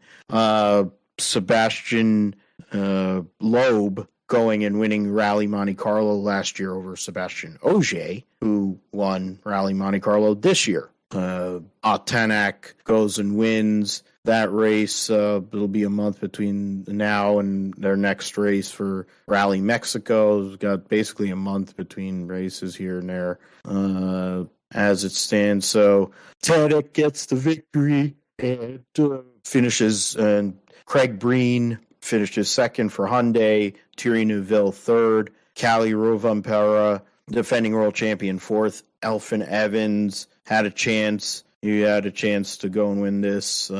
Breen also. Evans finishes fifth. So 2 Hyundais, 2 Toyotas. The second Ford of Pierre-Louis Loubet finished sixth. So that's and the top Rally 2 cars, Oliver Solberg, finished eighth overall. So that's the standings right now. Otanek early in the season leads by 3 points over Kalle Rovanperä, 9 over Thierry Neuville, and 12 on Elfyn Evans. So that's that's that. I mean, Lappy ran both races so far. He's 14 points out of fourth. We had MotoGP testing over this past week. We got some supercars testing going on with their new Gen 3 cars, which is a new Camaro and the Mustang. Looking at that, seeing what they can do or what they're going to have going on. MotoGP, first preseason test, saw a lot of Ducati power and speed. Yamaha having a new power, new engine, and it being an improvement, helping with top or straight line speed for Fabio Quartararo, but having issues in terms of qualifying. Ducati. Ducati is definitely in a good position. The leaders are good except for these, which Alex Marquez. So that's something. Either we do something or Ducati can finish in top 6 in the championship. Alicia Spargaro, Yamaha, particular good vibe. So certain issues with the bike, but Fabio Quartararo might be able to extract the most out of that. And even Franco Morbidelli showing a little more speed, but it'll be interesting. I think the fact that they're going to have sprint races every race will help the Yamaha program more than other factories. Honda's got struggled. They're on the struggle bus, and Marc Marquez, even though he's as healthy as he's been in a few years, they're gonna have a hard time. And Aprilia looks like they're in a good position with their factory organization, with Alicia Spargaro, who of course finished third last year in points, and Maverick Vinales looking very motivated. KTM having struggles even with some of the adjustments. Now they have Brad Binder and Jack Miller together, but they're not showing a lot of speed right now. So that'll be something to look at as we go forward for in the second test and what they're able to do, what some of these manufacturers are able to do. And so we'll move on from that. Speed weeks, let's go into that, Josh. We made our overall season picks, but we'll get into the Daytona 250 Truck Series race. What is it? Next Era Energy 250, whatever. 2 Jason Whites.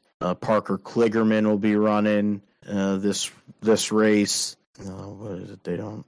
Johnny Sauter's driving for that G2G team. So there's 36. There's 42 trucks, or 42 for 36 spots. I don't know who the open. I figure Parker Kligerman, Clay Greenfield, Todd Peck, Cody Robar. It's at least 4 of them right there. In terms of the non-points or the limited schedule people. So that's for Tyler Ankrum. That's a good job on the entry list. Johnny Sauter, that's another one. I think he can fall back on a past champion provisional or something like that. I don't know if that's still a thing, but there's possibilities there. The questionable, Rayum Brothers had that big fire, so we'll see what can happen, what they'll be able to do.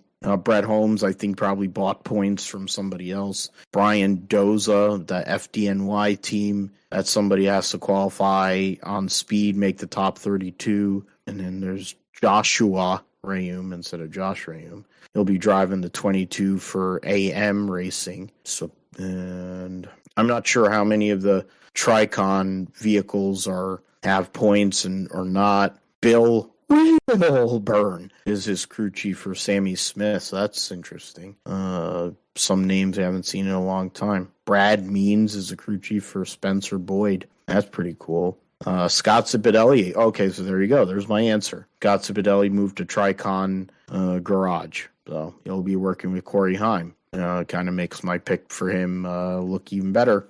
Corey LaJoie is going to try to make it with the Spire Motorsports team with Bono as his crew chief. And let's see, Danny Stockman is a crew chief for Nick Sanchez. Stockman's won the Truck Series and Xfinity Series championship there. So in terms of, I'll go first because, of course, the algorithms had to sit on ice for a while. Zane Smith won this race last year. Ben Rhodes has won this race. It's basically a crapshoot. Corey LaJoie has to qualify on speed or else he's probably going home, which I have a hard time believing they will because that truck every time they came out last year was really fast. Usually in these truck races, random stuff happens.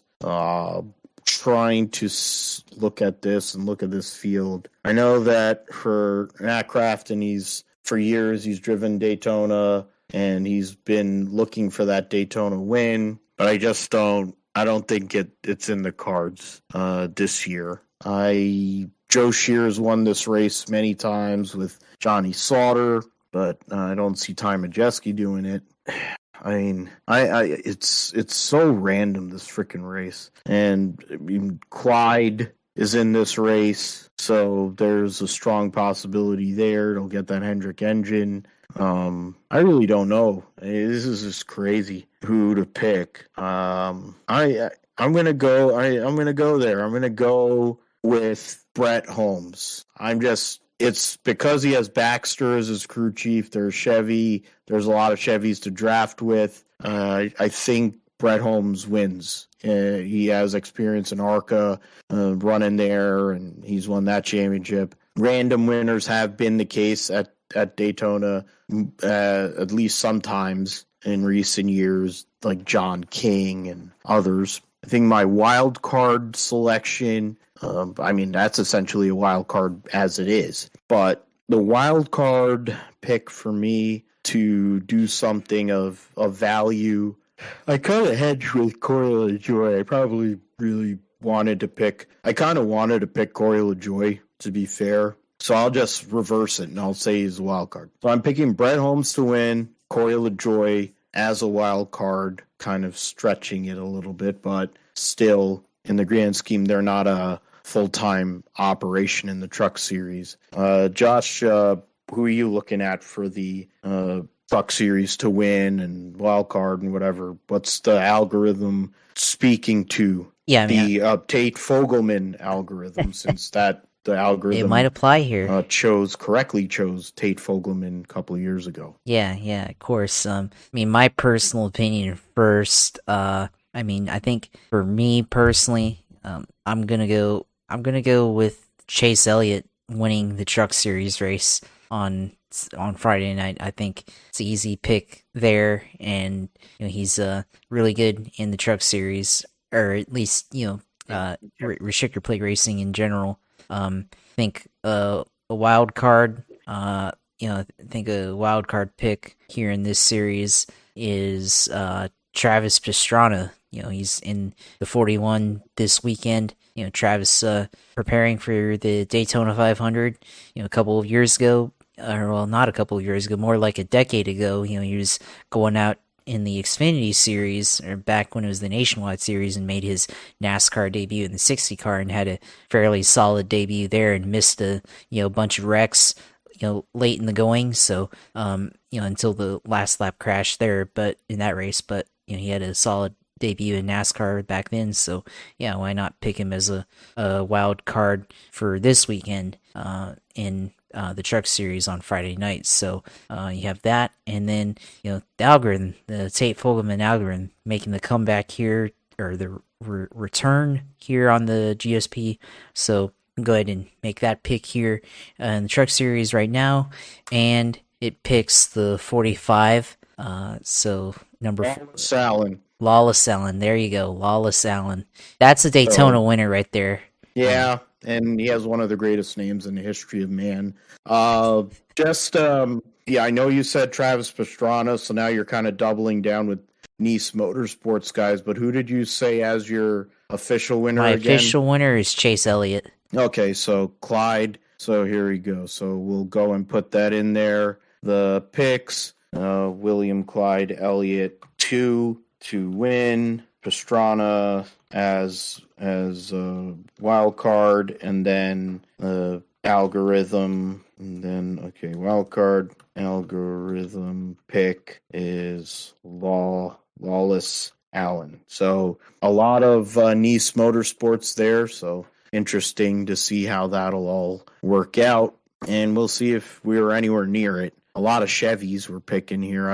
3 Chevys on your end, and then in my side I picked 2 Chevys. So a Ford or Toyota is going to win probably after all of that. The Xfinity Series, I'll let you go first, Josh, in regards to that. I'm not even going to say that freaking stupid name. The Daytona 300, 6 cars are going to fail to qualify. They got 44 for 38 spots. Trying to look at some of these people here, if they have any errors on this entry list like they did on the Truck Series one. Well, at least we know there's a couple of guys that are going to cause cautions here. You have Blaine Perkins, who's kind of mediocre. Jade Buford is going to be driving in a second Big McKine Records trucks or car, so that'll be something. David Starr, who's just a running caution himself. You got Awuji and CJ McLaughlin, so those 2 guys, and Kyle Sieg isn't in. The Kyle Sieg isn't in this race.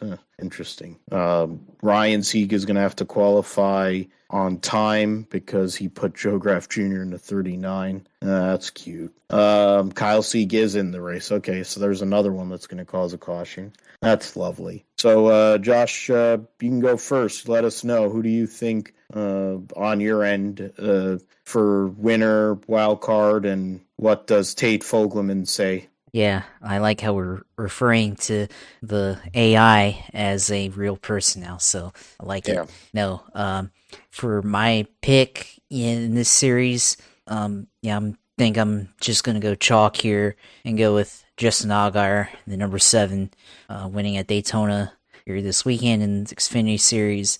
Would be his first win at Daytona. It would be his first win, but I think chalk as in he's always up there in Xfinity. And yeah, kind of fading the colleague, party that always happens here at Daytona. But at the same time, I feel like colleague's a little bit different this year. So they've got Haley, who's won there before. Hemrick, of course, hasn't won in colleague cars yet, and then Chandler Smith, rookie in the series. So it's a little bit different than what they've had in years past there. So that's kind of why I'm favoring Junior Motorsports this time around here in this series.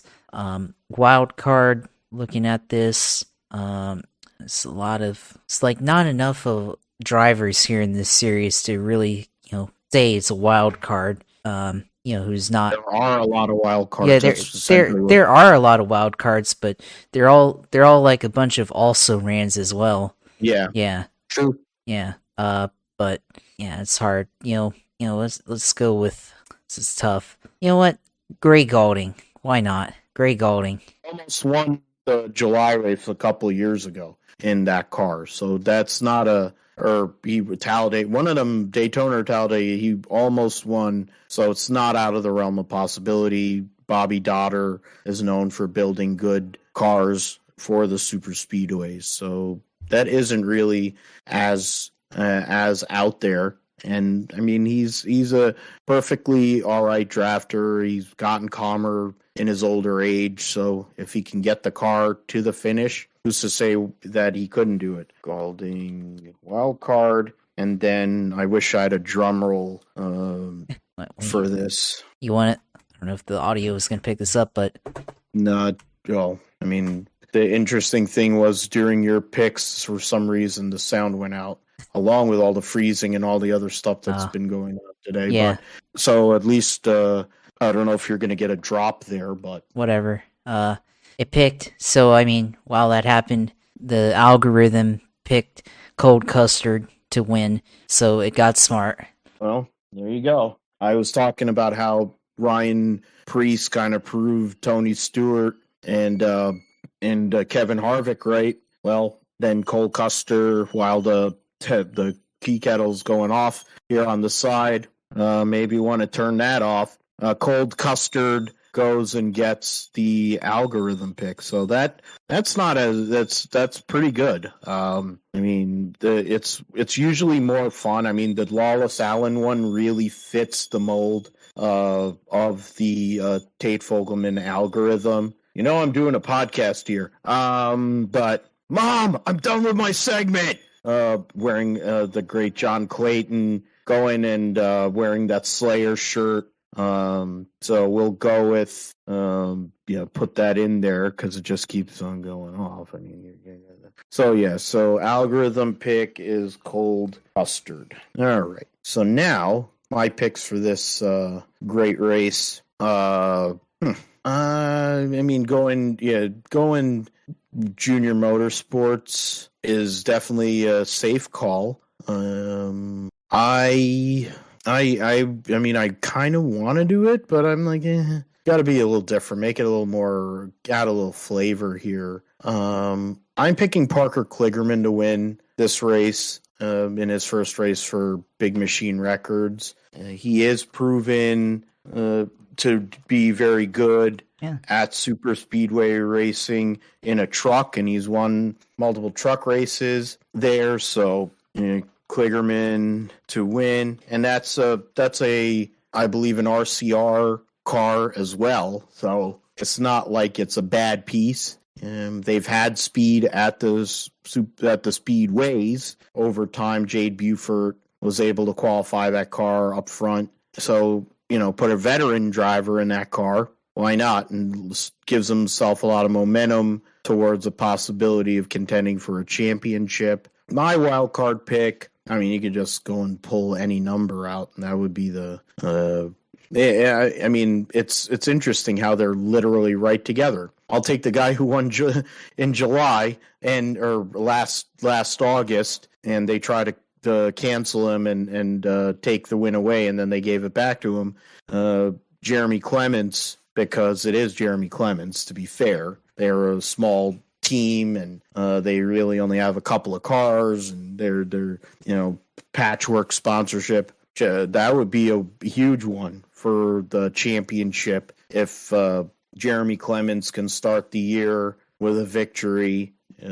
They probably would be partying for so long they might miss the next race if that actually came off. So those are my two choices here. We'll just go and add that in. Kligerman to win and Clements wild card. So now the fun one, the Great American Race, the Daytona 500. I know who I want to pick based on my fandom, but I've been talking about this since I was talking about it with my mom and other people. I'm like, there's only two things in like sport that have had really long dry spells in terms of wins and championships. One, of course, is football, which is brutal for me because that's my favorite sport. And the second one is the Daytona 500. My favorite drive, the last time my favorite driver won the Daytona 500 was when I was 7, and I'm 38 now. Unless, maybe it comes off on Sunday. But Davey Allison winning in 1992, the year before that, Ernie Irvan winning for Morgan McClure Racing. So those were the two times the Daytona 500 came off there, and I'll get in the entry list. I also put in who wins the front row and who misses the show. So there's actually a few pieces there we have to get into. The person that I pick to win the Daytona 500, and I would have never said this. It seems like I'm becoming a mark for this guy, but I'm definitely not. There's just something about it. I don't know what it is. Maybe he's gonna have a gun in his holster and he's gonna forget it's in his car. But Kyle Busch is gonna get over the hump, do the whole Dale Earnhardt 20 years of trying, 20 years of frustration crap, or however many years the bastard's been in the season, 19 years in the Cup Series, whatever, and he finally wins the Daytona 500. Kyle Busch in RCR 8 car, the 3-Chai Chevy. The wild card, and I'm going to speak it as it's, I've been stretching the wild card because at the end of the day, I don't have the algorithms. I have to go and I'm taking liberties. At the end of the day, it's our show. We can do whatever the hell we want. I'm going to go my wild card pick, and I mentioned this earlier in the show, one Darrell Wallace Jr. It's not really that wild once you get into the stats, but it is super speedway racing. And when you consider his owner as a 3-time Daytona 500 champion, and Toyotas are quite outnumbered, that is a piece there. But if Darrell Wallace Jr. has a chance, he did lead 2 weeks ago at the Clash, and I'm gonna double down on that one too. Married Bubba Wallace seems to be even happier Bubba Wallace, and they seem to be in a good state of mind. A lot of good things. Pit crew seems to be in a good place. Darrell Wallace Jr. is my wild card for the Daytona 500. Finished second in this race, of course, last year. So, so those are my picks for Daytona. So let me go into do that. So Phil's Daytona 500 picks, Kai Busch to win, Bubba wildcard. Now the other pieces are who's going to get the front row and who misses the show. Well, the front row, I feel like an open car is going to be on the front row. Really? I just have a weird feeling that a open car is going to be on the front row. But I'm going to go with this. There's going to be a little bit of symmetry with it. Alex Bowman gets the pole with Blake Harris in his first race as the crew chief with the 48 and the Ally Chevy. And the guy who will start on the outside of the front row is the guy that used to drive the 48 car for many years, the 2-time Daytona 500 winner. His name is Jimmy Johnson. In his first race back in a Cup car with the Legacy Motor Club Incorporated, what do they call? Works Limited. It's kind of like the Washington General Commander Redskins. That's what Legacy Motor Club is going to be for me this year. I'm saying Alex Bowman and Jimmy Johnson are the front row. So Bowman and Johnson front row. And then the 2 cars that will go home from this race on Thursday night after the duels. This one is actually going to be somewhat. There is a little bit of difficulty with this one, actually. It's a pretty tight field. It is a really tight field. You're right about that, Josh. I mean, the open cars is probably the best open car combination list here in this whole since this charter system has come along. Now, just to remind everybody, as long as you've held on this long, the drivers that are open for this race are Chandler Smith, who's running the 13 for Colleague, Zane Smith, who's driving number 36 for front row, Connor Daly for Mayweather, Austin Hill for the Beard team, Travis Pastrana driving for 2311, and the aforementioned 7-time Jimmy Johnson. I already took him out of there because he's going to be on the front row. Now, 2 cars will get in on speed automatically on Wednesday during the qualifying. I've already said one of them is going to be on the front row, which is extreme, but whatever. Let's have some fun. The 2 cars that are going to go home. I mean, it hurt. It hurts me to say this. It really does, because I'm a fan of both of these drivers, but Connor Daly and Travis Pastrana go home from the Daytona 500 because they both get involved in wrecks, and that takes them out of the running. I mean, Travis is, God love him, he's a modern day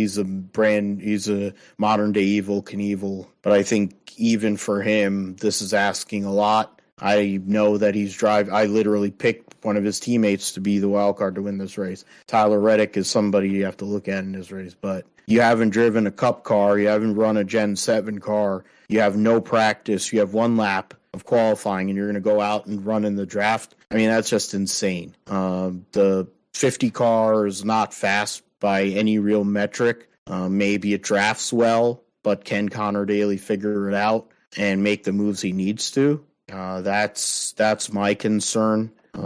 So I'm going Pastrana and Daly out. I would like to be wrong. I definitely want to be wrong. But not at the expense of like Jimmy Johnson going home. That would be pretty ugly. It would be as ugly as most of his IndyCar career.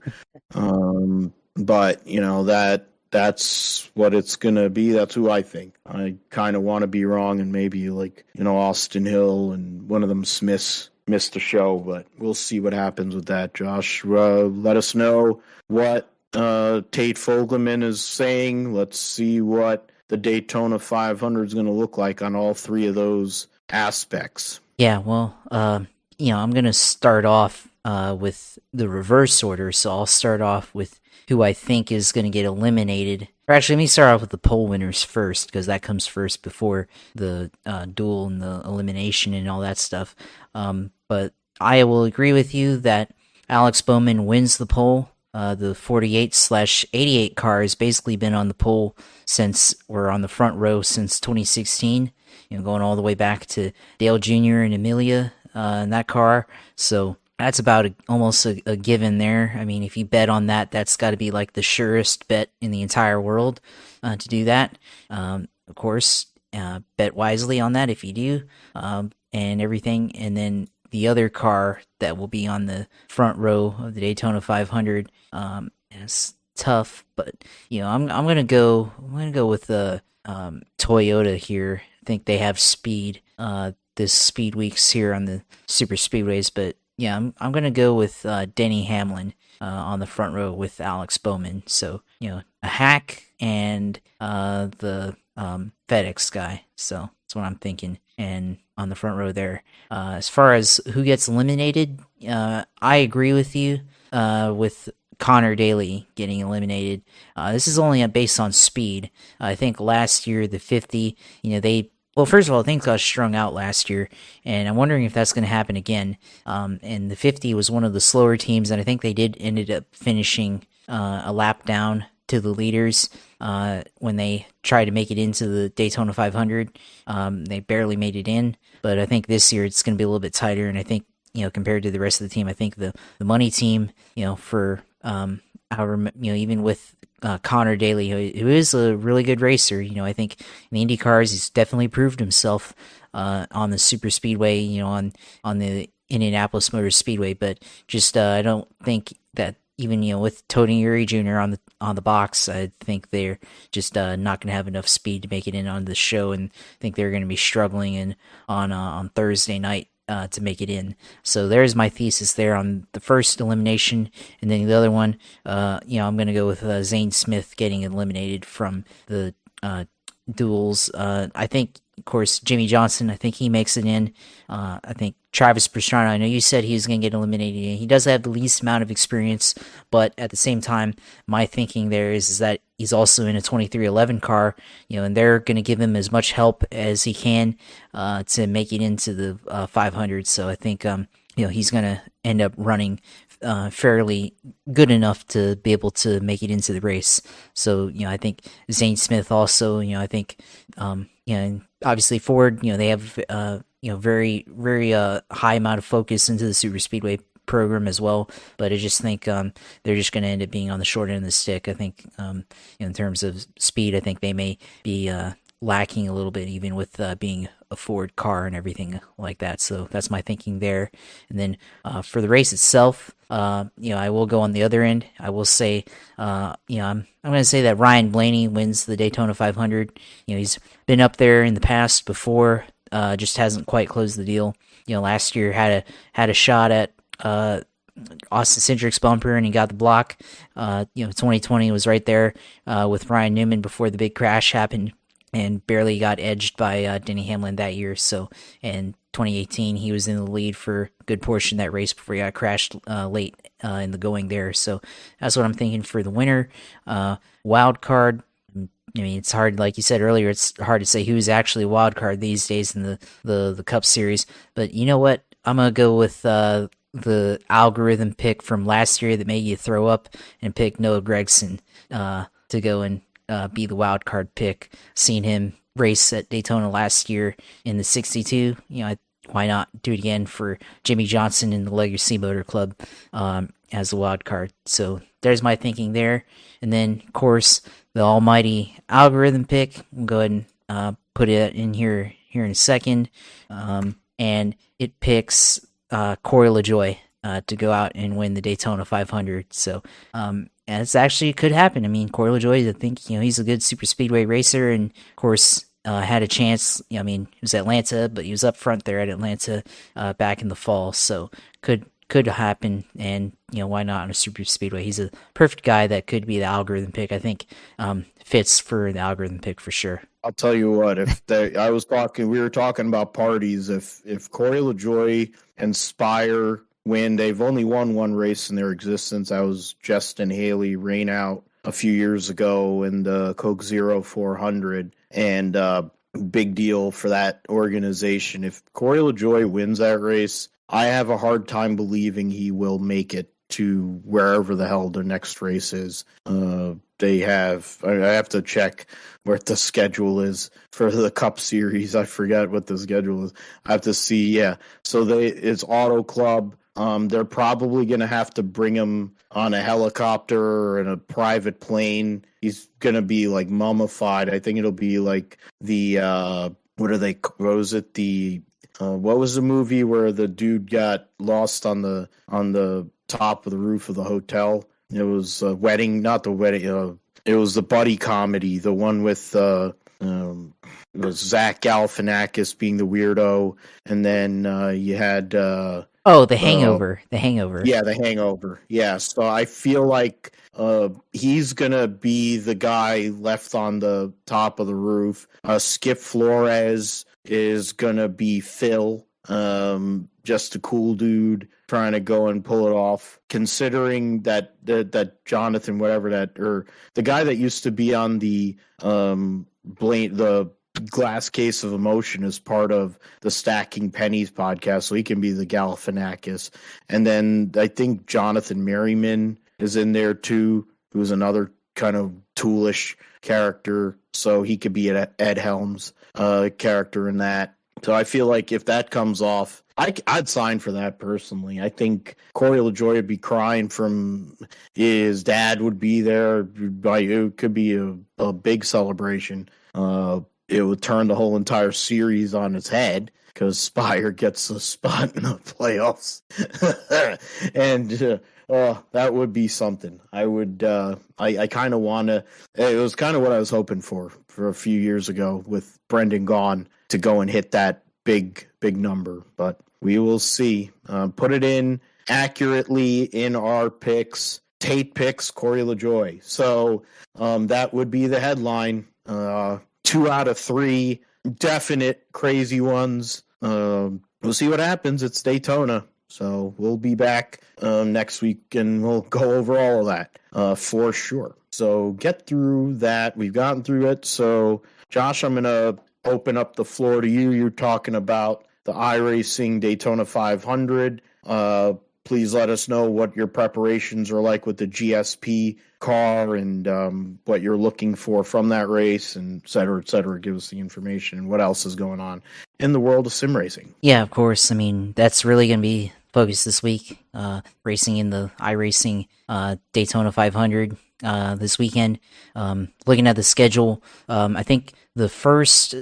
I mean, it's going to go through Wednesday or Thursday through Sunday, but I mean, really the best times to try to compete in this sim race, probably Friday night, sometime during Saturday, either like around 12 p.m. or like 5 or something like that, or on Sunday morning at 10 a.m. or at 9 p.m. on Sunday evening after the race. So really. Preparation just going to be try to just get in as much seat time as I can, with the next gen car, trying to just get experience with the draft and everything. With the Indy 500 last year, and I was a lot more control of my destiny and everything, and you certainly are able to navigate traffic pretty easily in the Indy cars for the most part. I mean, you really have to respect each other, but the next gen cars, really on top of each other, and you gotta be really aggressive in these cars to make things happen. And it's the tricky part because we're all gonna be packed together. Someone is gonna get too aggressive and cross the line, and then cause a big crash, and then eliminate like half the field. So that's gonna be the big challenge there, I think. And then when you think about it, the fuel strategy and everything that could come into play as well, especially if cautions, if we have a lot of cautions early on, but then later on we don't really have a lot of cautions, that might be a cause for fuel saving. It happened last year. Everybody ended up trying to save fuel with 20 laps to go. We were all like half throttle around the racetrack, and it was a freaking joke. So that's gonna be interesting. See if that happens this year. I mean, based on my feeling, how the race is going to go, I know if I try to enter in on Friday night, that's going to be the one with, I think everybody's going to be most on edge because they're all trying to, it's on Friday night, you're off work or whatever, doing whatever you've been doing, and you're unloading into the weekend. And so there's going to probably be a lot of mistakes made in that one. But there's also probably going to be the most eyeballs on that one from a streaming perspective. Not mine personally, or I mean, it could be mine as well, but just in general, if you make it into the broadcast portion, I think the one that's going to have the most eyeballs is on Friday night. But I could be wrong there. But everybody's all going to be trying to get in on that one. And then Saturday, I don't know if I raced on Saturday last year, but Saturday's race probably be about the same, I guess. But I think if you want a really chill race, you probably have to wait until Sunday night, 9 p.m. Because everybody's going to be tired anyways and want to get it over with and get to bed. So that might be the strat there, and just run it after the real Daytona 500 and everything. But we'll see what happens. I will try to see if I can either do the Friday night or the Sunday night one, or maybe do both. I don't know yet, but that's the plan. I think going kind of a corollary to what I was talking about earlier, comparing this with the obviously because I'm Indy 500 winner as well. But if this race was in the 87 car on the old Daytona, I'd feel really confident about it. Because I've pretty much mastered that car. The next gen car, I mean, there's nothing, I mean, it's not like I haven't mastered it yet, but there's so much, it's so much closer. Everything is so much closer, and like I said, there's a very thin line of margin of error, because everything is so equal in those cars.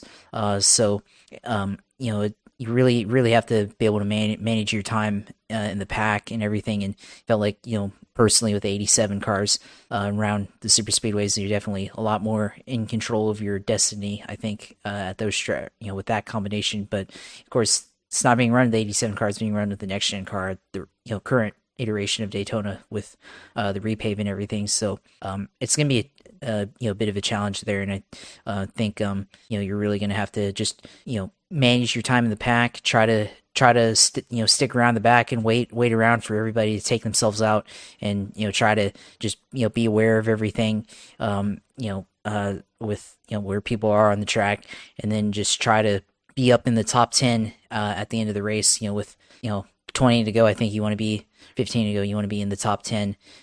Start making your moves to try to climb up towards the lead. I have found trying to make a pass for the lead and then staying up there is a little challenging, because it seems like the draft is just with these underpowered cars being up front, like it's like you lose like 10 miles an hour. So we're in the back of the draft, you're up in the 199, close to 200 range, but then at the front, things start to slow down. You're at the like 190 range. You almost, with the sequential shifter, you almost have to consider shifting into fourth gear to keep the RPMs up and try to stay up front and everything. And so that's going to be a challenge there. And then also just trying to go for the lead. Like once you make the move to go for the lead, it's like you hit a wall of air and you slow down. So you really got to be able to have time your run really well, and try to get up front before the gap closes on the other side, in the lane beside you, whatever lane you're in, trying to pass for the lead, and then pass on the inside or on the outside, so wherever. So that's going to be the thing there. I don't think handling is really going to come into play, so you'll probably be able to get away with doing 2 tire stops, but of course with the next gen pit crews, 2 tire stops pretty much get done before all the fuel gets loaded in, so you don't really have to worry about that. So we'll have to see how this thing goes. I'm just gonna have to really be, I think, first half try to be conservative. I think for the most part in the first half of the race, first 100 laps, want to be able to survive, because a lot of people are going to take themselves out. Last 2 years trying to compete in this race. The first year wrecked out pretty much the beginning of the race, and then kind of rode around for the rest of it and was 4 laps down.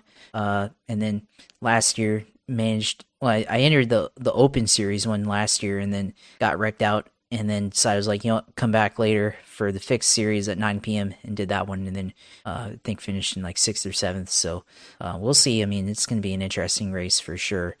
So that's pretty much what I'm going to be focusing on this week. Maybe could try some of the other series, like the IndyCars or anything like that. But I think personally, just try to focus on the NASCAR stuff really, and get as much seat time in the Daytona, whether it's the Xfinity or the trucks or the Cup car. Just try to get as much time getting used to the draft and being able to make moves and stuff like that. So that's gonna be my focus this week on iRacing, and of course I will try to stream it. I will stream it, of course, be on iRacing or on my Twitch TV / usailor2. Go in there, watch all my streams and everything. See if I can add to the virtual hardware, I guess. I found out earlier, or at the end of last year, when the whole controversy with iRacing and IndyCar, that they had digital certificates for winning the race. So I printed out, or I didn't print it out, but I have it saved on my computer here, the certificate for winning the iRacing Indy 500. So maybe I can hopefully get another digital PDF of the award certificate of winning the Daytona 500 on iRacing. So that's where we'll be trying to do on Saturday or Friday, Sunday, whenever. Just try to make sure I'm free for all that. So definitely will be competing in one of those days, and definitely let Phil, and let everybody else know, so you can either just have it on the background or check in whenever and watch me try to win this thing, so, or at least have a good run. So looking forward to it, and looking forward to having a lot of fun doing that for sure. And of course closing the show here, of course, follow my Twitch as well, as I said earlier, and follow that Twitch TV/usailor2. Follow the Twitter profile for me, Twitter at JP Huffine. See all my takes, Super Bowl, all takes on racing, which definitely try to be active in there. See all my other takes on my other interests and all that stuff. Or of course, you can follow our YouTube page, which we'll have the videos uploaded to, and try to keep up with that every week. Go to youtube.com/gripshape podcast. Go on there at gripshape podcast on YouTube, and go and subscribe, comment, like our videos and subscribe. Hit us up, do whatever, and try to help us out here. So see what our listen to ourselves, or listen to or watch us what we're talking about right now. So go in there and watch our stuff. So like, comment, subscribe to our YouTube channel, follow me on YouTube, follow my Twitch stream. So that's all I got for tonight. Yep. So definitely we'll go and watch Sailor 2 when Josh streams his attempts at the 500. Definitely watch that. He gives good commentary while driving as well, so it's a good deal. Kind of got that Aussie V8 supercars at Bathurst feel to it. For me, you can follow me at Philip G. Matthew on Twitter. Be posting more, I guess, now that the NASCAR season is going on. And of course, with certain people that that we're connected with on the socials, try to get into some discussions and regarding racing and all that goes on. You can follow us at Gripstrip Pod on Twitter. You can find the Gripstrip Podcast basically anywhere you get podcasts. You can find it on my blog site, philipgmatthew.com. And that's basically it. I would be remiss if we don't mention there's been a shooting at Michigan State University with an active shooter that is still at large. So we give our thoughts to those who have, the one who has been, it sounds like I'm trying to go and make sure to be accurate on this, don't want to mess it up. Actor 11 shot, 2 deaths as of now. So it's pretty brutal. It's just crazy how bad it's become and how widespread it seems to be, and how much it's become a regular thing. This is coming off of something that happened here and in my area, where some nut job took a U-Haul truck and was driving on the sidewalks and running over people, and he said he wanted to die. Well, considering how easy it is to act, I'm not going to go there. Just thinking of those people, thinking about the students and those affected at Michigan State University, and hopefully better days ahead. Hopefully they find this guy and take him out. Instead of, they seem to keep certain people alive for whatever reason, but if they're going to do that sort of stuff, just knock them off and get them out of here. It's one less toxic person in our society. So on that somber note, hopefully great racing, great safe weekend at Daytona for Speed Weeks. We'll be back for episode 157, and we will talk about all things Daytona, who wins the Daytona 500, who starts their season off right in all 3 major series, and whatever else is going on. We'll get into news for other motorsports, and make previews for California, the last race probably ever at California Speedway, and more. And of course, Josh, thanks as always for everything you do, and being my sidekick, and hopefully you can get another dub in a major here at Daytona. And we'll talk about that. Hopefully you can talk about that one as well, and see if Tate Fogelman comes through with the pick. There's 3 good ones, or at least 2 of them are pretty spicy. So we'll see if that all comes off. So thanks for listening to Gripster Podcast. For Josh, I'm Phil. Take care. God bless, and goodbye.